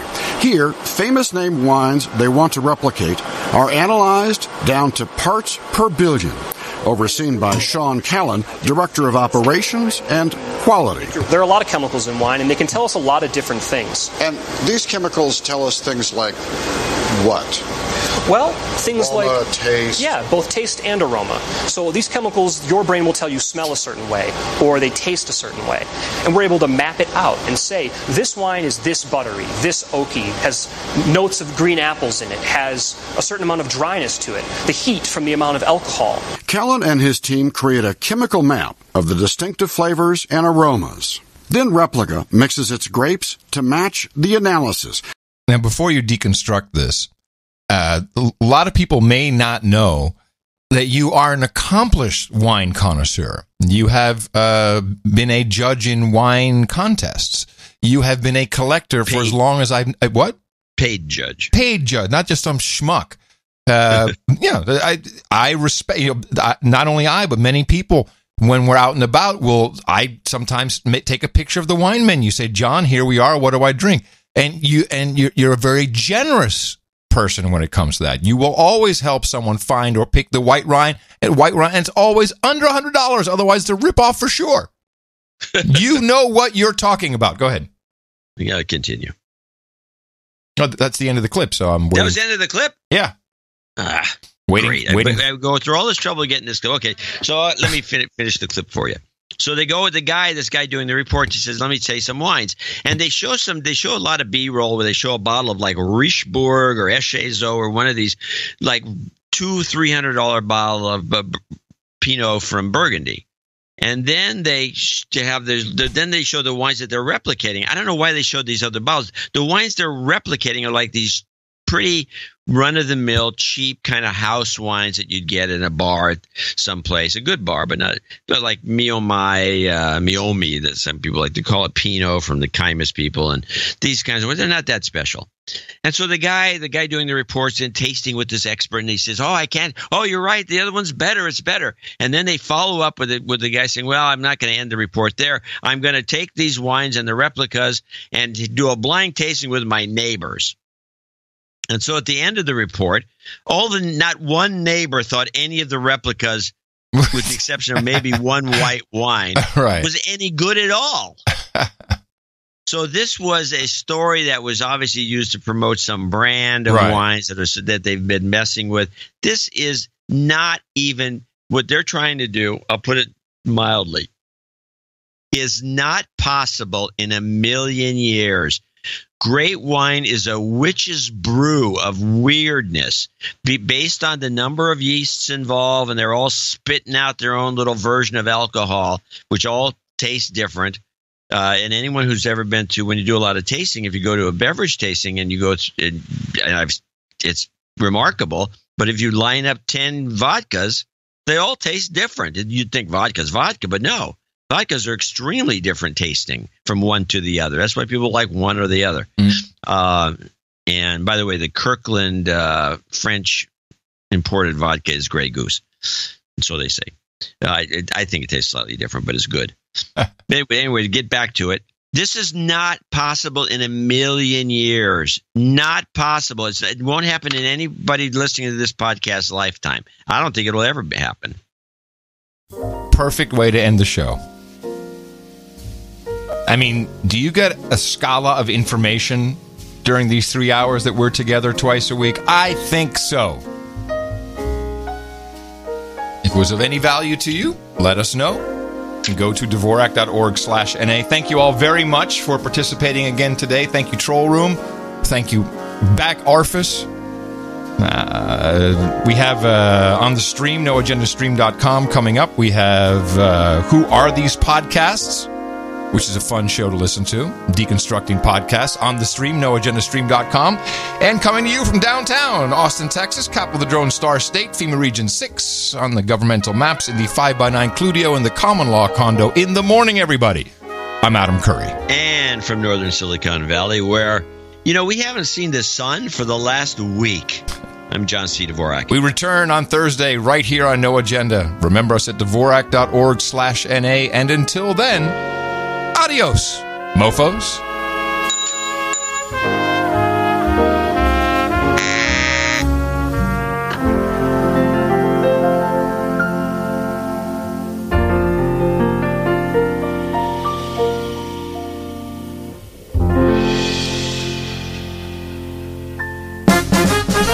Here's the story of a bunch of snowflakes who were trampling on some other people's rights. All of them lived at home with their mother. They wanted to start fights. Here's the story of a bunch of addicts whose addiction was to outrage all the time. They got so whipped up into a frenzy, thought they commit some crimes. Then the one day they went to attend a rally, and everyone who disagreed was punched. And this group thankfully got arrested, Now we get to laugh at them, the snowflake bunch, the snowflake bunch, the snowflake bunch. Now we get to laugh at them, the snowflake bunch. Largest seizure of private property in human history. Well, I think the rush is that the president wants somebody on the court who will protect his okole. Now we can call a spade a spade. Is stratospheric aerosol injection, or SAI. Answer the question. All the profits. I see the U.S. government. To stakeholders. Now that is how the CIA runs. Or SAI. Answer the question. Done. Get out. Okole. As you point out, she's basically not like dogs. That's great, Brandon. You a question. How much are you paid for your answer the or SAI? Answer the question. In the stratosphere. Get out. I have no paid for your Want somebody on the court who will protect his okole. I have no paid for your answer the question. I'm not stratospheric aerosol. Get out.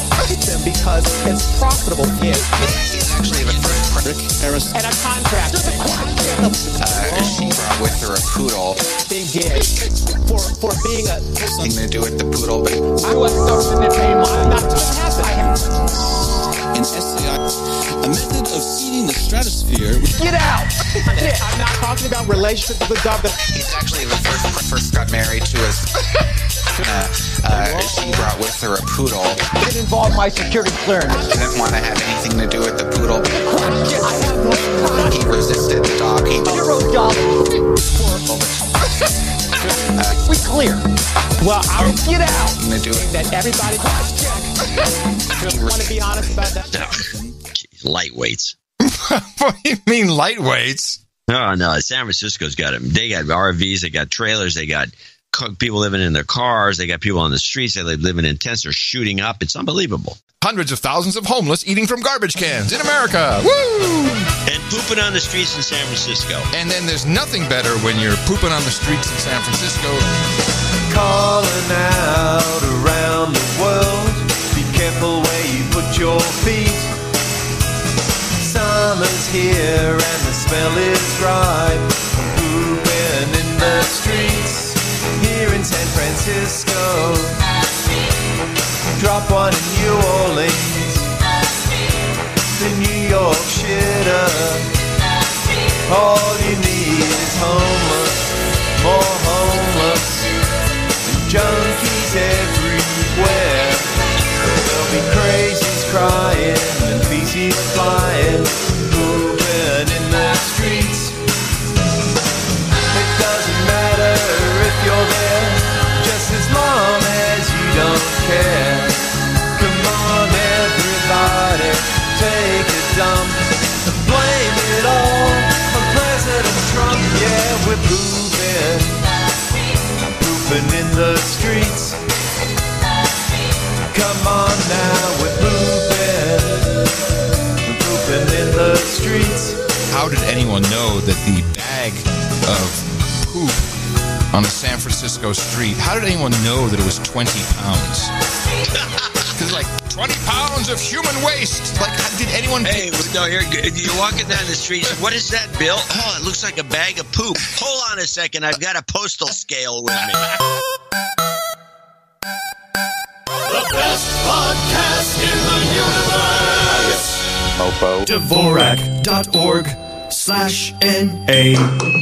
Wait a minute. Roast beef for sale. Marriages for the lemonade. It's all we will get.